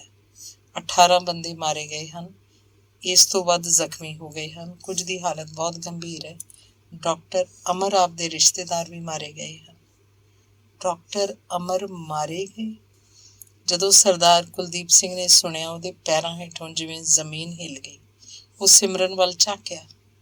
ਸਿਮਰਨ ਨੇ ਜਾਂ ਗੱਲ ਸੁਣੀ ਨਹੀਂ ਜਾਂ ਫਿਰ ਸਮਝੀ ਨਹੀਂ, ਉਸੇ ਤਰ੍ਹਾਂ ਬੁੱਤ ਬਣੀ ਖੜੀ ਸੀ। ਨਾਲ ਬੱਚੇ ਵੀ ਸਨ। ਸਰਦਾਰ ਕੁਲਦੀਪ ਸਿੰਘ ਨੇ ਥਾਣੇਦਾਰ ਨੂੰ ਪੁੱਛਿਆ, ਜਾਂ ਸ਼ਾਇਦ ਦੱਸਿਆ, ਉਹ ਬਚ ਗਏ ਹਨ। ਸੋ ਜਨਾਬ, ਆਪ ਨੂੰ ਸਾਡੇ ਨਾਲ ਚੱਲਣਾ ਪਏਗਾ। ਹੁਣੇ ਵਾਇਰਲੈਸ ਆਈ ਸੀ, ਪੋਸਟਮਾਰਟਮ ਤੋਂ ਪਹਿਲਾਂ ਆਈਡੈਂਟੀਫਿਕੇਸ਼ਨ ਕਰਨੀ ਹੋਏਗੀ, ਥਾਣੇਦਾਰ ਨੇ ਦੱਸਿਆ। ਸਰਦਾਰ ਕੁਲਦੀਪ ਸਿੰਘ ਨੇ ਕਾਰ ਬਾਹਰ ਕੱਢਣ ਤੋਂ ਪਹਿਲਾਂ ਸਿਮਰਨ ਦੇ ਕੋਲ ਆ ਕੇ ਬਸ ਇੰਨਾ ਹੀ ਆਖਿਆ, ਸਿਮਰਨ, ਤੇ ਉਹ ਡਾਢਾ ਮਾਰ ਕੇ ਮਾਮਾ ਜੀ ਨੂੰ ਚੰਬੜ ਕੇ ਰੋਣ ਲੱਗ ਪਏ।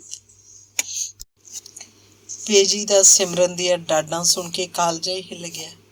ਮਾਮੀ ਜੀ ਤੇ ਰੇਸ਼ਮ ਵੀ ਦੌੜੀਆਂ ਆਈਆਂ। ਰੋਂਦੀ ਕੁਰਲਾਉਂਦੀ ਸਿਮਰਨ ਨੂੰ ਮਾਮਾ ਜੀ ਡਰਾਇੰਗ ਰੂਮ 'ਚ ਬਿਠਾ ਕੇ ਆਪ ਪੁਲਿਸ ਵਾਲਿਆਂ ਦੇ ਨਾਲ ਚਲੇ ਗਏ। ਬੇਜੀ ਨੇ ਸਿਮਰਨ ਨੂੰ ਬੁੱਕਲ 'ਚ ਲੈ ਲਿਆ। ਉਹ ਇੱਕ ਪਾਸੇ ਨੂੰ ਲੁੜਕ ਗਈ। ਉਹਨੂੰ ਤੇ ਗਸ਼ ਪੈ ਗਈ ਸੀ। ਚਮਚੇ ਨਾਲ ਦੰਦਲ ਭੰਨੀ, ਮੂੰਹ 'ਚ ਪਾਣੀ ਪਾਇਆ। ਜ਼ਰਾ ਕੁ ਹੋਸ਼ ਆਈ ਤਾਂ ਉਹ ਡਿਡਰਿਆਂ ਵਾਂਗ ਆਲੇ ਦੁਆਲੇ ਝਾਕੀ, ਜਿਵੇਂ ਸਮਝ ਨਾ ਆ ਰਹੀ ਹੋਏ ਕਿ ਕੀ ਹੋ ਗਿਆ। ਇੰਨੇ ਨੂੰ ਡਾਕਟਰ ਆ ਗਿਆ। ਉਹਨੇ ਬਲੱਡ ਪ੍ਰੈਸ਼ਰ ਦੇਖਿਆ, ਝੱਟ ਹੀ 2-3 ਇੰਜੈਕਸ਼ਨ ਲਗਾ ਦਿੱਤੇ। ਬੇਜੀ ਨੂੰ ਆਖਿਆ, ਇਹਨੂੰ ਸੌਂ ਜਾਣ ਦਿਓ। ਕੁਝ ਚਿਰ ਮਗਰੋਂ ਬੇਹੋਸ਼ੀ ਵਰਗੀ ਨੀਂਦ 'ਚ ਡੁੱਬ ਗਈ, ਪਰ ਸੁੱਤੀ ਪਈ ਉਹ ਵਿੱਚ ਹੌਕੇ ਲੈ ਰਹੀ ਸੀ। ਬੇਜੀ ਕਦੇ ਉਹਦੇ ਮੱਥੇ ਉੱਪਰ ਹੱਥ ਰੱਖਦੀ, ਕਦੇ ਨਬਜ਼ ਟਾਉਂਦੇ। ਤ੍ਰਿਪ ਹੰਝੂ ਉਹਨਾਂ ਦੀਆਂ ਅੱਖਾਂ 'ਚੋਂ ਵਗੇ ਜਾ ਰਹੇ ਸਨ। ਬੱਸ 'ਚ ਬਹੁਤੀਆਂ ਸਵਾਰੀਆਂ ਪਟਿਆਲੇ ਦੀਆਂ ਸਨ। ਜਿਨ੍ਹਾਂ ਘਰਾਂ 'ਚ ਖਬਰਾਂ ਪਹੁੰਚੀਆਂ, ਕੁਰਲਾਹਟ ਮੱਚਦੀ ਗਈ। ਹਰਾਸੇ ਹੋਏ ਲੋਕਾਂ ਨੇ ਛੇਤੀ ਛੇਤੀ ਦੁਕਾਨਾਂ ਬੰਦ ਕਰ ਦਿੱਤੀਆਂ। ਤਰ੍ਹਾਂ ਤਰ੍ਹਾਂ ਦੀਆਂ ਗੱਲਾਂ ਹੋ ਰਹੀਆਂ ਸਨ। ਕੋਈ ਆਖਦਾ ਸਿੱਖਾਂ ਦੇ ਭੇਸ 'ਚ ਪਾਕਿਸਤਾਨੀ ਮੁਸਲਮਾਨ ਕਾਰੇ ਕਰਦੇ ਨੇ। ਗੁਰੂ ਦੇ ਸਿੱਖਾਂ ਦਾ ਇਹ ਕੰਮ ਨਹੀਂ ਹੋ ਸਕਦਾ। ਇਹ ਤਾਂ ਲਫੰਗੇ ਲੰਗਾੜੇ ਦੇਸ਼ ਦੇ ਦੁਖੀਆਂ ਤੋਂ ਪੈਸੇ ਲੈ ਲੈ ਕੇ ਸਭ ਕੁਝ ਕਰ ਰਹੇ ਨੇ।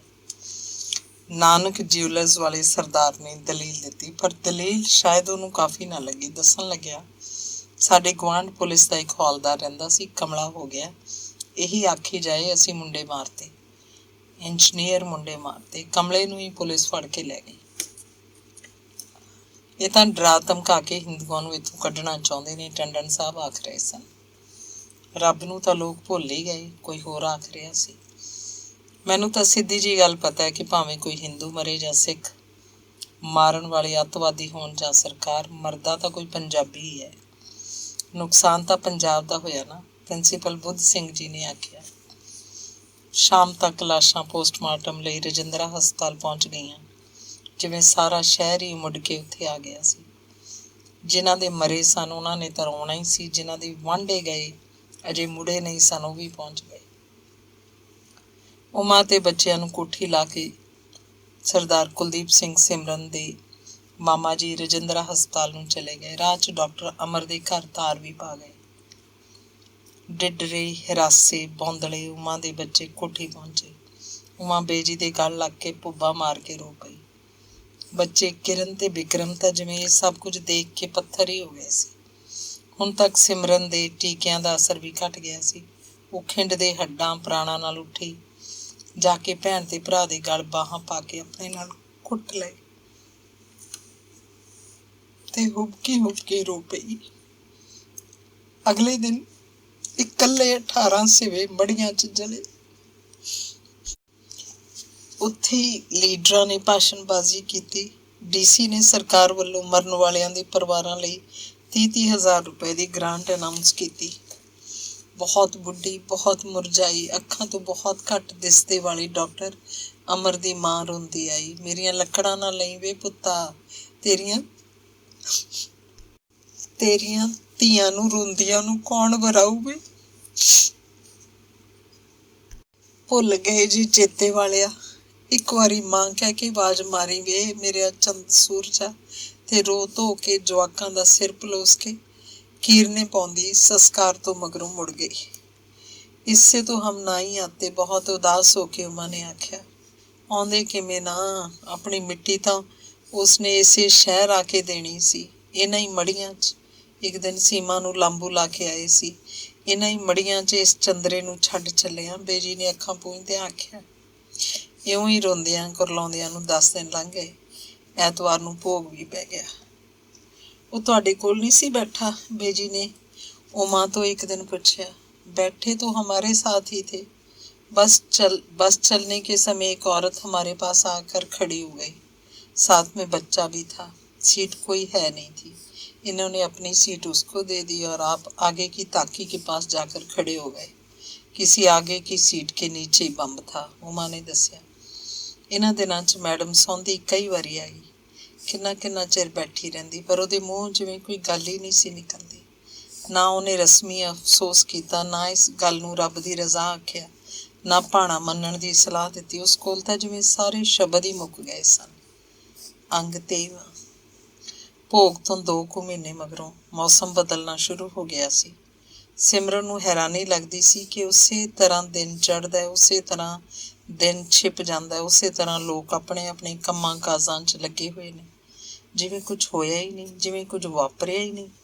ਪਰ ਸਿਮਰਨ ਬੜੀ ਸ਼ਿੱਦਤ ਨਾਲ ਮਨ ਹੀ ਮਨ ਪਤਾ ਨਹੀਂ ਕਿਹੜੇ ਕਿਹੜੇ ਗ੍ਰਹਿ ਮੰਡਲਾਂ ਵੱਲ ਤੁਰੀ ਰਹਿੰਦੀ। ਉਹ ਜਾਣਨਾ ਚਾਹੁੰਦੀ ਸੀ ਇਹ ਸਭ ਕੀ ਹੈ, ਕਿਉਂ ਹੈ, ਅਸੀਂ ਕੌਣ ਆ, ਮੇਰੇ ਪਾਪਾ ਕੌਣ ਸੀ, ਮਰ ਕੇ ਲੋਕ ਕਿੱਥੇ ਚਲੇ ਜਾਂਦੇ ਨੇ। ਪਾਪਾ, ਸਿਮਰਨ ਨੇ ਜਿਵੇਂ ਡੜਿਆ ਕੇ ਹਾਕ ਮਾਰੀ। ਮਾਮਾ ਜੀ ਪੌੜੀਆਂ ਚੜ੍ਹੇ ਆ ਰਹੇ ਸੀ। ਸਿਮਰਨ ਘਬਰਾ ਜੀ ਗਈ। ਉਹਨੂੰ ਲੱਗਿਆ ਮਾਮਾ ਜੀ ਦੇ ਸਵਾਲਾਂ ਦਾ ਜਿਵੇਂ ਉਹਦੇ ਕੋਲ ਕੋਈ ਜਵਾਬ ਨਹੀਂ, ਤੇ ਉਹਨੂੰ ਲੱਗਿਆ ਮਾਮਾ ਜੀ ਫਿਰ ਪੁੱਛਣ ਲਈ ਆ ਰਹੇ ਨੇ। ਸਿਮਰਨ ਬੇਟਾ ਕੀ ਕਰਦੇ ਹੋ? ਮਾਮਾ ਜੀ ਨੇ ਉਹਦੇ ਕਮਰੇ ਵੱਲ ਆਉਂਦਿਆਂ ਪੁੱਛਿਆ। ਆ ਜਾਓ ਮਾਮਾ ਜੀ, ਸਿਮਰਨ ਨੇ ਕੁਰਸੀ ਥਾਂ ਸਿਰ ਕਰਦਿਆਂ ਆਖਿਆ। ਮੈਂ ਤੇਰੇ ਨਾਲ ਗੱਲ ਕਰਨੀ ਸੀ। ਵੇਲਾ ਤਾਂ ਨਹੀਂ ਅਜਿਹੀਆਂ ਗੱਲਾਂ ਕਰਨ ਦਾ, ਪਰ ਬ੍ਰਿਗੇਡੀਅਰ ਸਾਹਿਬ ਦਾ 2 ਵਾਰੀ ਫੋਨ ਆ ਚੁੱਕਿਆ। ਮਾਮਾ ਜੀ ਮੈਂ ਅਜੇ ਸ਼ਾਦੀ ਨਹੀਂ ਕਰਨੀ। ਸਿਮਰਨ ਮਾਮਾ ਜੀ ਦੀ ਗੱਲ ਪੂਰੀ ਸੁਣੇ ਬਿਨਾਂ ਹੀ ਬੋਲੀ। ਮਾਮਾ ਜੀ ਮੈਂ ਤੇ ਸਗੋਂ ਤੁਹਾਡੇ ਕੋਲੋਂ ਇਹ ਵੀ ਪੁੱਛਣਾ ਸੀ ਕਿ ਮਾਂ ਤੇ ਬੱਚੇ ਕੁਝ ਚਿਰ ਹੋਰ ਇੱਥੇ ਰਹਿ ਲੈਣ। ਕੁਝ ਚਿਰ ਹੀ ਕਿਉਂ? ਇਸ ਲਈ ਕਿ ਫਿਰ ਮੈਂ ਨੌਕਰੀ ਕਰ ਲਵਾਂਗੀ। ਕਮਲੀ ਹੋ ਗਈ? ਮੇਰਾ ਮਤਲਬ ਹੈ ਕਿਸੇ ਦੇ ਪੂਰੇ ਪਰਿਵਾਰ ਦਾ ਬੋਝ। ਇਹ ਤੇਰੀ ਮਾਂ ਦਾ ਘਰ ਹੈ ਕਮਲੀ। ਸਾਰੀ ਜ਼ਮੀਨ ਜਾਇਦਾਦ ਵਿੱਚੋਂ ਤੀਜੇ ਹਿੱਸੇ ਦੀ ਉਹ ਮਾਲਕ ਸੀ ਤੇ ਉਹਦੀ ਥਾਂ ਹੁਣ ਤੂੰ ਮਾਲਕ ਹੈ। ਬੇਜੀ ਨੇ ਸ਼ਾਇਦ ਤੈਨੂੰ ਦੱਸਿਆ ਨਹੀਂ, ਤੀਜੇ ਹਿੱਸੇ ਦਾ ਜ਼ਮੀਨ ਦਾ ਠੇਕਾ ਹਮੇਸ਼ਾ ਤੇਰੇ ਨਾਮ ਬੈਂਕ 'ਚ ਜਮ੍ਹਾਂ ਹੋ ਜਾਂਦਾ ਹੈ। ਤੁਹਾਡੇ ਸਾਰਿਆਂ ਤੋਂ ਉਹਦਾ ਇੰਟਰਸਟ ਹੀ ਨਹੀਂ ਮੁੱਕਣਾ। ਮਾਮਾ ਜੀ ਨੇ ਦੱਸਿਆ। ਕੁਝ ਚਿਰ ਨੂੰ ਥੀਸਿਸ ਮੁਕਾ ਕੇ ਮੈਂ ਨੌਕਰੀ ਵੀ ਕਰ ਲਵਾਂਗੀ। ਸਿਮਰਨ ਨੇ ਮੁੜ ਆਖਿਆ। ਮੈਂ ਚਾਹੁੰਦਾ ਸਿਮਰਨ ਤੋਂ ਨੌਕਰੀ ਨਾ ਹੀ ਕਰੇ। ਪਰ ਮਾਮਾ ਜੀ ਮੇਰੀ ਮੰਮੀ ਵੀ ਤਾਂ ਨੌਕਰੀ ਕਰਦੀ ਸੀ। ਤੇਰੀ ਮੰਮੀ ਮਰ ਵੀ ਤਾਂ ਗਈ ਸੀ। ਪਰ ਨੌਕਰੀ ਨਾਲ ਮਰਨ ਦਾ ਕੀ ਤਾਲੁਕ? ਇੰਪੋਰਟੈਂਟ ਔਰਤ ਆਦਮੀ ਤੋਂ ਬਰਦਾਸ਼ਤ ਨਹੀਂ ਹੁੰਦੀ। ਫਿਰ ਜਾਂ ਔਰਤ ਟੁੱਟਦੀ ਹੈ ਜਾਂ ਘਰ ਟੁੱਟਦਾ ਹੈ। ਇੱਕ ਗੱਲ ਹੋਰ ਵੀ ਹੈ, ਬਾਹਰ ਕੰਮ ਕਰਨ ਵਾਲੀ ਔਰਤ ਕੋਲ ਆਦਮੀ ਲਈ ਜਾਂ ਬੱਚਿਆਂ ਲਈ ਤਾਂ ਕੀ ਆਪਣੇ ਆਪ ਲਈ ਵੀ ਟਾਈਮ ਨਹੀਂ ਹੁੰਦਾ। ਪਰ ਮਾਮਾ ਜੀ ਇਸੇ ਲਈ ਤਾਂ ਨੌਕਰੀ ਜ਼ਰੂਰੀ ਹੈ ਕਿ ਆਦਮੀ ਤੇ ਬੱਚੇ ਹੀ ਉਹਦੀ ਹੋਂਦ ਦਾ ਆਦ ਤੇ ਅੰਤ ਨਾ ਬਣ ਜਾਣ। ਪਰ ਕਦੇ ਇਹ ਸੋਚਿਆ ਜਿਹੜਾ ਮੁੱਲ ਉਹ ਉਤਾਰਦੀ ਹੈ ਉਹ ਕਿਤੇ ਮਹਿੰਗਾ ਹੁੰਦਾ ਹੈ। ਸਿਰਫ ਮੁੱਢਲੀਆਂ ਤੇ ਰਾਹ ਟੋਲਣ ਵਾਲੀਆਂ ਔਰਤਾਂ ਹੀ ਮਹਿੰਗਾ ਮੁੱਲ ਤਾਰਨਗੀਆਂ। ਮਾਮਾ ਜੀ ਮੈਂ ਨਹੀਂ ਚਾਹੁੰਦਾ ਤੂੰ ਉਹਨਾਂ ਮੁੱਲ ਤਾਰਨ ਵਾਲੀਆਂ ਲੜਕੀਆਂ ਵਿੱਚ ਹੋਵੇਂ। ਪਰ ਮਾਮਾ ਜੀ ਔਰਤ ਸਿਰਫ ਸਰਵ ਕਰਨ ਲਈ ਹੀ ਹੁੰਦੀ ਹੈ। ਆਦਮੀ ਜਿਹੜਾ ਸਾਰਾ ਦਿਨ ਬਾਹਰ ਧੱਕੇ ਖਾ ਕੇ ਰੋਟੀ ਕਮਾ ਕੇ ਲਿਆਉਂਦਾ ਹੈ, ਕਿ ਉਹ ਸਰਵ ਨਹੀਂ ਕਰ ਰਿਹਾ ਹੁੰਦਾ? ਕਮਾਲ ਹੈ ਮਾਮਾ ਜੀ, ਤੁਸੀਂ ਇੰਨਾ ਕੁਝ ਸੋਚ ਲੈਂਦੇ ਹੋ। ਮੈਂ ਤਾਂ ਕਦੇ ਸੋਚਿਆ ਵੀ ਨਹੀਂ ਸੀ। ਕਿਉਂ ਨਹੀਂ? ਮੈਂ ਫਿਰ ਵੀ ਸਿਮਰਨ ਦਾ ਮਾਮਾ। ਉਹਦੇ ਮਾਮਾ ਜੀ ਨੇ ਹੱਸ ਕੇ ਆਖਿਆ। ਧਰਮ ਨੂੰ ਤੁਸੀਂ ਜਾਣਦੇ ਹੋ? ਇੱਕ ਸਿਮਰਨ ਨੇ ਪੁੱਛਿਆ। ਜਾਣਦਾ ਨਹੀਂ, ਪਰ ਜਿਹੜਾ ਬੰਦਾ ਸਿਮਰਨ ਨੂੰ ਚੰਗਾ ਲੱਗਦਾ ਜ਼ਰੂਰ ਚੰਗਾ ਹੋਏਗਾ। ਚੰਗੇ ਤਾਂ ਡਾਕਟਰ ਅਮਰ ਵੀ ਬਹੁਤ ਸਨ। ਫਿਰ ਸਿਮਰਨ ਚੰਗਿਆਈ ਬਾਰੇ ਪਤਾ ਹੋਣਾ ਹੋਰ ਗੱਲ ਹੁੰਦੀ ਹੈ, ਚੰਗਾ ਹੋਣਾ ਹੋਰ ਗੱਲ। ਤੂੰ ਧਰਮ ਨਾਲ ਸ਼ਾਦੀ ਕਰਨਾ ਚਾਹੇਂਗੀ? ਪਤਾ ਨਹੀਂ। ਤੂੰ ਉਸ ਫੈਸਲੇ ਨੂੰ ਟਾਲਦੀ ਕਿਉਂ ਰਹਿੰਦੀ ਹੈ? ਮੈਂ ਅਜੇ ਆਪਣੀ ਰਿਸਰਚ ਵੀ ਤਾਂ ਪੂਰੀ ਕਰਨੀ ਹੈ। ਲੱਗਦਾ ਰਿਸਰਚ ਤੂੰ ਇਹਨਾਂ ਸਵਾਲਾਂ ਦੇ ਜਵਾਬ ਟਾਲਣ ਲਈ ਰੱਖੀ ਹੋਈ ਹੈ। ਤੁਸੀਂ ਸ਼ਾਇਦ ਠੀਕ ਸੋਚਦੇ ਹੋ ਮਾਮਾ ਜੀ, ਪਰ ਮੇਰਾ ਤਾਂ ਖਿਆਲ ਸੀ ਤੁਸੀਂ ਇੰਨੀ ਡਰਿੰਕ ਕਰਦੇ ਹੋ, ਸ਼ਾਇਦ ਕੁਝ ਸੋਚਦੇ ਹੀ ਨਹੀਂ। ਕਈ ਵਾਰ ਸੋਚਾਂ ਨੂੰ ਕੁਝ ਦੇਰ ਲਈ ਲਾਂਭੇ ਰੱਖ ਦੇਣ ਲਈ ਹੀ ਲੋਕ ਇੰਨੀ ਡਰਿੰਕ ਕਰਦੇ ਨੇ। ਕਮਲੀ। ਸਿਮਰਨ, ਬੇਜੀ ਨੇ ਹੇਠ ਤੋਂ ਆਵਾਜ਼ ਦਿੱਤੀ। ਦੱਸੋ? ਸਿਮਰਨ ਨੇ ਹੇਠਾਂ ਜਾ ਕੇ ਪੁੱਛਿਆ। ਉਮਾ ਤੈਨੂੰ ਲੱਭ ਰਹੀ ਸੀ, ਪੁੱਛ ਜਾ ਕੇ ਕੀ ਗੱਲ ਹੈ? ਬੇਜੀ ਨੇ ਦੱਸਿਆ। ਅੰਗ 24। ਘੰਟੇ, ਦਿਨ, ਮਹੀਨੇ ਚੁੱਪਚਾਪ ਲੰਘਦੇ ਜਾ ਰਹੇ ਸਨ। ਮੌਸਮ ਬਦਲ ਗਿਆ ਸੀ। ਹੌਲੀ ਹੌਲੀ ਤੁਰਦੀ ਉਮਾ सिमरन के कमरे च आई। भाई साहब को कहो एक आधे दिन में हमारी सीटें बुक करवा दें। उसने उदास आवाज च आख्या। किथे जाना है? सिमरन ने पूछा। कलकत्ता। क्यों? और क्या, जाना तो है ही। पापा तो बिना उधर किमें रहोगे? रहना तो होगा ही। अच्छा होता हम आते ही ना। उमा ने अखा भर के आख्या। नहीं माँ, आप अब हमारे साथ रहोगी। मैं भी तो आपकी बेटी हूँ। सिमरन ने उमा का हाथ फड़ के आख्या। हमने बेटी के लिए बोझ तो नहीं बनना। उधर तो कोई छोटा मोटा काम कर लूंगी। थोड़ी बहुत मुझे सिलाई भी आती है। इस साल किरण मैट्रिक पास कर लेगी, फिर इसके पापा के ही कॉलेज में शायद क्लर्क रख लें। 3 साल में विक्रम भी मैट्रिक करके कहीं छोटी मोटी नौकरी ढूंढ लेगा। उमा ने जिवें सारे प्लान दसे। नहीं माँ नहीं, किरण 10वीं पास करके क्लर्क नहीं लगेगी ते ना ही विक्रम मैट्रिक करके कोई छोटी मोटी नौकरी ढूंढेगा ते ना ही माँ लोगों के कपड़े सीएगी। मामा जी दसदे हन मेरी मम्मी दे हिस्से दी जमीन विचों काफ़ी आमदन हो जाती है। साडे सारिਆਂ ਦੇ ਰਹਿਣ ਲਈ ਇਹ ਕੋਠੀ भी बथेरी ਵੱਡੀ है। किरण ने जिन्ना पढ़ना होएगा पढ़ेगी, फिर किसी अच्छे ਥਾਂ ਉਹਦੀ शादी कर देंगे।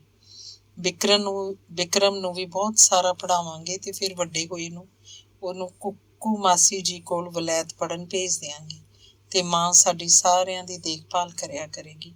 ਬੇਜੀ ਹੁਣ ਬੁੱਢੇ ਹੋ ਗਏ ਨੇ। ਸਿਮਰਨ ਨੇ ਜਦੋਂ ਦ੍ਰਿੜਤਾ ਨਾਲ ਆਖਿਆ ਤਾਂ ਉਮਾ ਹੈਰਾਨ ਹੋ ਕੇ ਉਸ ਵੱਲ ਦੇਖਦੀ ਰਹੀ।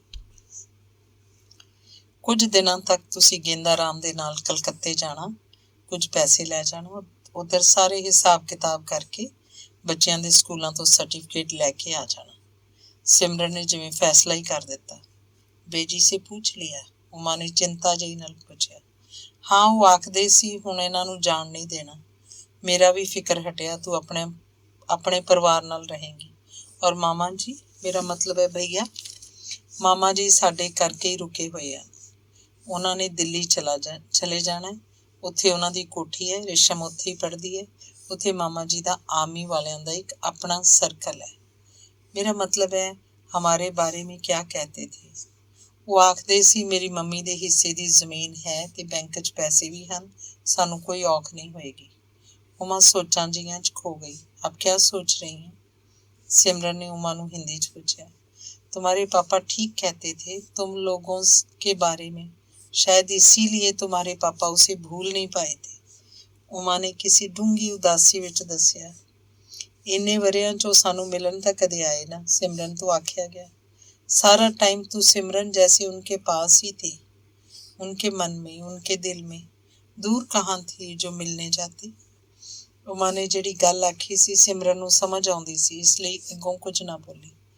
अब तो वो जैसे हमें तुम्हारे पास छोड़ने ही आए थे, जैसे उनको इस सब का पहले से ही पता था। वो तो किसी जन्म के जैसे ऋषि थे।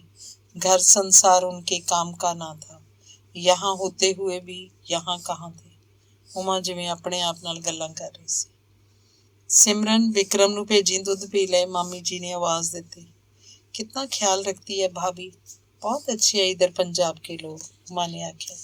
मगर पापा को मारा भी तो किसी पंजाबी नहीं है, सिमरन ने उदास होकर आख्या। ऐसे लोग सभी जगह पर होते हैं, मगर वो किसी जगह के भी नहीं होते। वो जीने मरने का अंतर नहीं जानते।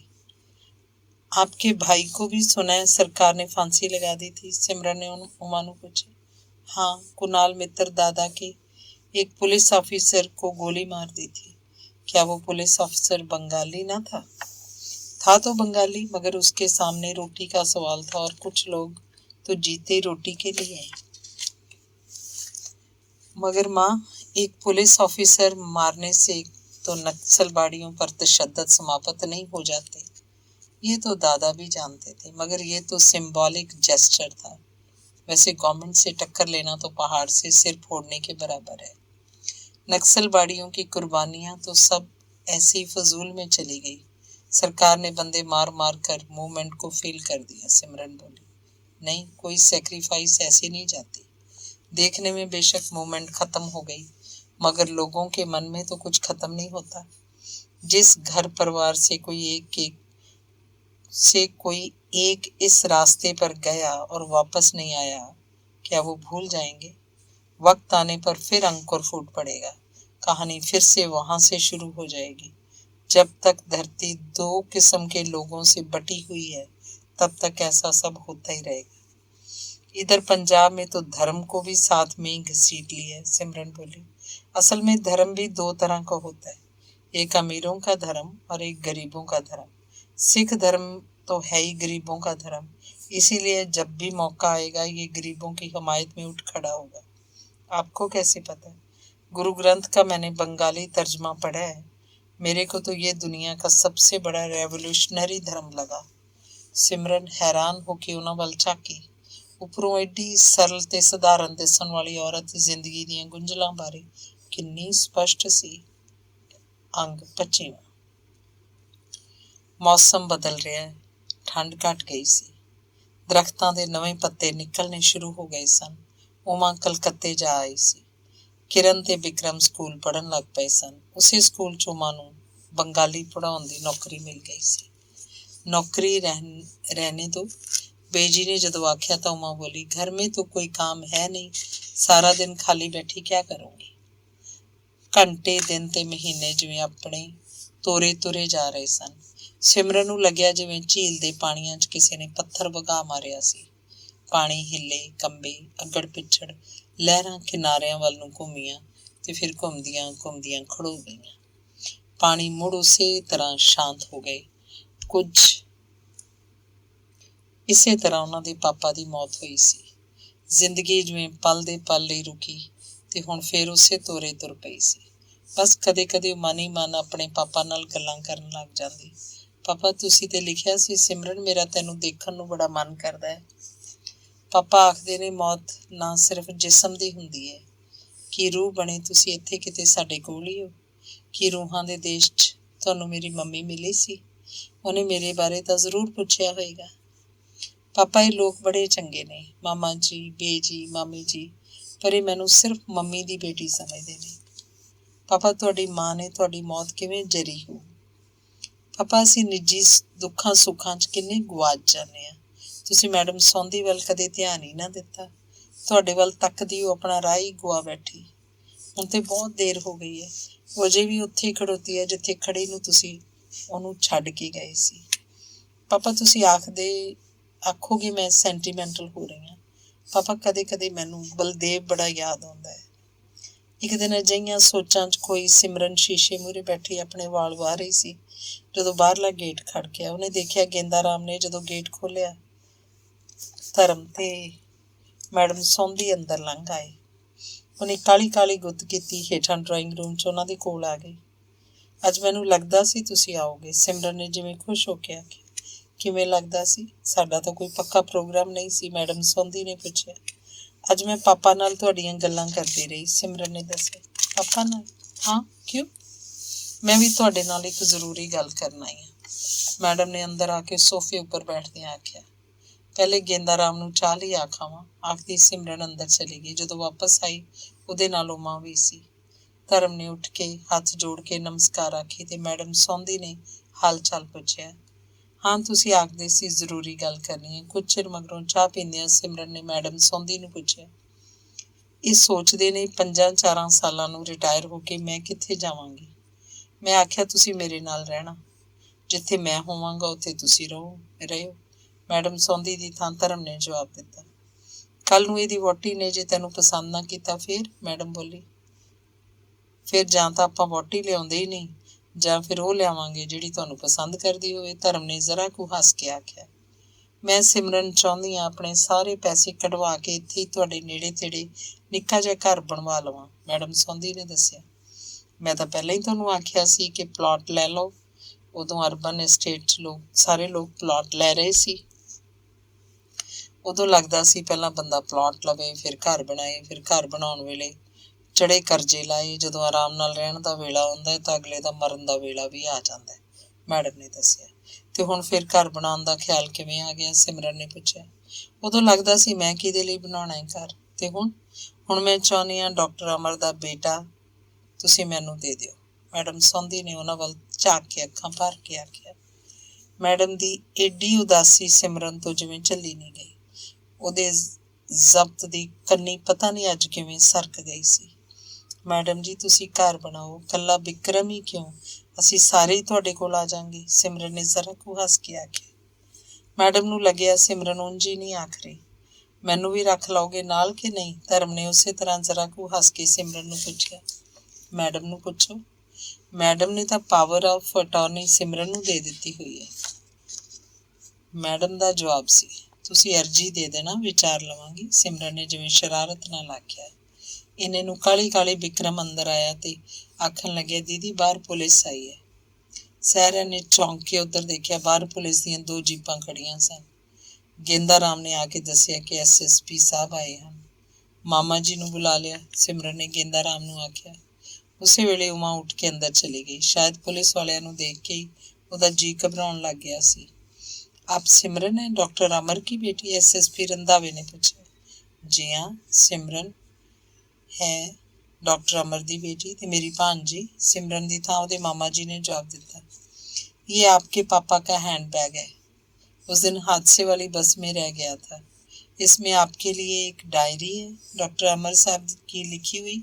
SSP रंधावे ने हैंड बैग सिमरन ਨੂੰ ਫੜਾਉਂਦਿਆਂ ਦੱਸਿਆ।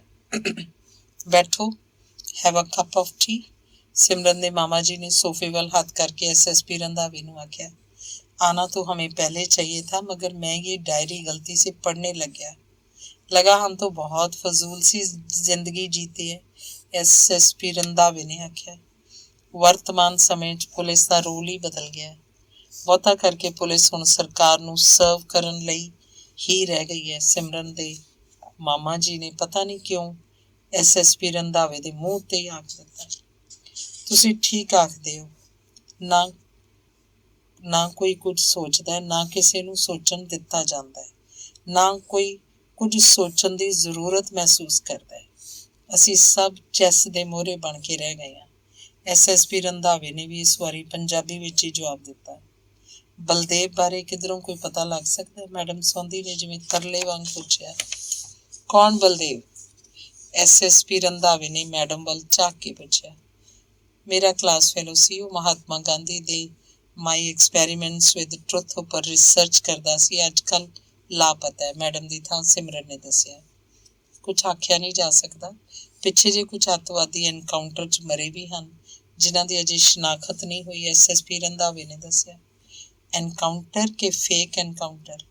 ਜਿਨ੍ਹਾਂ ਦੀ ਅਜੇ ਸ਼ਨਾਖਤ ਨਹੀਂ ਹੋਈ, ਉਹਨਾਂ ਬਾਰੇ ਇਹ ਕਿਵੇਂ ਪਤਾ ਲੱਗ ਗਿਆ ਕਿ ਉਹ ਅੱਤਵਾਦੀ ਸਨ? ਐਸਐਸਪੀ ਸਾਹਿਬ, ਤੁਸੀਂ ਅੰਦਾਜ਼ਾ ਨਹੀਂ ਲਗਾ ਸਕਦੇ।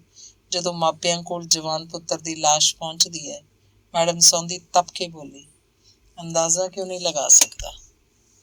ਮੇਰਾ ਆਪਣਾ ਮੈਡੀਕਲ ਕਾਲਜ 'ਚ ਪੜ੍ਹਦਾ ਬੇਟਾ ਅੱਤਵਾਦੀਆਂ ਨੇ ਮਾਰ ਦਿੱਤਾ ਸੀ। ਉਦੋਂ ਤਾਂ ਮਨ ਹੋਇਆ ਸੀ ਇਹਨਾਂ ਨੂੰ ਇੱਕ ਵਾਂਢਿਓਂ ਉਡਾ ਦਿਆਂ, ਪਰ ਹੁਣ ਲੱਗਦਾ ਹੈ ਹਾਲਾਤ ਦੇ ਮੂਹਰੇ ਅਸੀਂ ਸਾਰੇ ਹੀ ਬੇਬਸ ਹਾਂ। ਪਰ ਤੁਸੀਂ ਉਹਨੂੰ ਬਲਦੇਵ ਨੂੰ ਆਖਣਾ ਸੀ ਉਹ ਕਿਹੜੇ ਰਾਹ ਪੈ ਗਿਆ। ਵਾਇਲੈਂਸ ਨਾਲ ਕਦੇ ਕੁਝ ਨਹੀਂ ਸੰਵਰਦਾ। ਤੇ ਗੱਲ ਕਰਦਾ ਕਰਦਾ ਐਸਐਸਪੀ ਰੰਧਾਵਾ ਇੱਕਦਮ ਚੁੱਪ ਕਰ ਗਿਆ, ਜਿਵੇਂ ਉਹਨੂੰ ਯਾਦ ਆ ਗਿਆ ਕਿ ਉਹ ਤਾਂ ਇੱਕ ਪੁਲਿਸ ਅਫਸਰ ਹੈ ਤੇ ਉਹਨੂੰ ਇਉਂ ਆਮ ਲੋਕਾਂ ਨਾਲ ਇਹੋ ਜਿਹੀਆਂ ਗੱਲਾਂ ਨਹੀਂ ਕਰਨੀਆਂ ਚਾਹੀਦੀਆਂ। ਚਾਹ ਮੁਕਾ ਕੇ ਉਹ ਇੱਕਦਮ ਜਾਣ ਲਈ ਉੱਠ ਖੜਾ ਹੋਇਆ। ਅੱਛਾ, ਮੈਂ ਚੱਲਦਾ। ਖੁਸ਼ੀ ਹੋਈ ਮਿਲ ਕੇ ਆਖਦਾ ਉਹ ਬਾਹਰ ਨੂੰ ਤੁਰ ਪਿਆ। ਸਰਦਾਰ ਕੁਲਦੀਪ ਸਿੰਘ ਸਿਮਰਨ ਦੇ ਮਾਮਾ ਜੀ ਨੂੰ ਗੇਟ ਤੱਕ ਛੱਡਣ ਗਏ। ਮਗਰੋਂ ਧਰਮ ਤੇ ਮੈਡਮ ਸੌਂਦੀ ਵੀ ਜਾਣ ਲਈ ਤਿਆਰ ਹੋ ਗਏ। ਸਿਮਰਨ ਉਹਨਾਂ ਨੂੰ ਛੱਡਣ ਲਈ ਬਾਹਰ ਵਿਹੜੇ 'ਚ ਆਈ ਤਾਂ ਦੇਖਿਆ ਅਸਮਾਨ ਉੱਪਰ ਬੱਦਲ ਘੇਰ ਆਏ ਸਨ। ਉਹਨਾਂ ਦੇ ਜਾਣ ਮਗਰੋਂ ਗੇਂਦਾ ਰਾਮ ਨੇ ਗੇਟ ਬੰਦ ਕਰ ਦਿੱਤਾ। ਸਿਮਰਨ ਨੇ ਐਸਐਸਪੀ ਰੰਧਾਵੇ ਦਾ ਲਿਆਂਦਾ ਆਪਣੇ ਪਾਪਾ ਦਾ ਹੈਂਡ ਬੈਗ ਚੁੱਕਿਆ, ਉੱਪਰ ਆਪਣੇ ਕਮਰੇ 'ਚ ਚਲੀ ਗਈ। ਕਮਰੇ ਦਾ ਬੂਹਾ ਭੇੜ ਲਿਆ, ਬੈਗ ਖੋਲ੍ਹਿਆ। ਵਿੱਚ ਇੱਕ ਨਾਈਟ ਸੂਟ ਸੀ, ਬਰਸ਼ ਸੀ, ਬਹੁਤ ਸੋਹਣੀ, ਸ਼ਾਇਦ ਸਿਮਰਨ ਲਈ ਲਿਆਂਦੀ ਇੱਕ ਛੋਟੀ ਜਿਹੀ ਘੜੀ ਸੀ। ਇੱਕ ਜਰਮਨ ਲੇਖਕ ਗੈਟੇ ਦੀ ਲਿਖੀ ਫਾਸਟ ਕਿਤਾਬ ਸੀ ਤੇ ਇੱਕ ਲਿਫਾਫੇ 'ਚ ਵੱਡੇ ਸਾਈਜ਼ ਦੀ ਨੀਲੇ ਰੰਗ ਦੀ ਜਿਲਦ ਵਾਲੀ ਡਾਇਰੀ ਸੀ। ਪਹਿਲੇ ਸਫ਼ੇ ਉੱਪਰ ਲਿਖਿਆ ਹੋਇਆ ਸੀ, ਬੇਟੀ ਸਿਮਰਨ, ਮੈਂ ਮੀਂਹ ਨਾਲ ਮੀਂਹ ਬਣ ਕੇ ਆ ਜਾਇਆ ਕਰਾਂਗਾ, ਸੂਰਜ ਨਾਲ ਸੂਰਜ ਬਣ ਕੇ, ਹਵਾ ਨਾਲ ਹਵਾ ਬਣ ਕੇ, ਦਰਿਆ ਨਾਲ ਦਰਿਆ ਬਣ ਕੇ ਤੇ ਬੱਦਲਾਂ ਨਾਲ ਬੱਦਲ ਬਣ ਕੇ ਆ ਜਾਇਆ ਕਰਾਂਗਾ। ਪਾਪਾ ਅਮਰ ਉਰਫ ਅਗਨੀ ਮਿੱਤਰ। ਸਿਮਰਨ ਦੀਆਂ ਅੱਖਾਂ ਭਰ ਆਈਆਂ। ਹਵਾ ਨਾਲ ਉਹਦੀ ਖਿੜਕੀ ਦਾ ਪਰਦਾ ਹਿੱਲਿਆ। ਡਾਇਰੀ ਬੰਦ ਕਰਕੇ ਉਹ ਖਿੜਕੀ 'ਚ ਜਾ ਖੜੀ ਹੋਈ। ਬਾਹਰ ਮੀਂਹ ਪੈ ਰਿਹਾ ਸੀ। ਧੰਨਵਾਦ ਐਂਡ ਫਿਨਿਸ਼ਡ।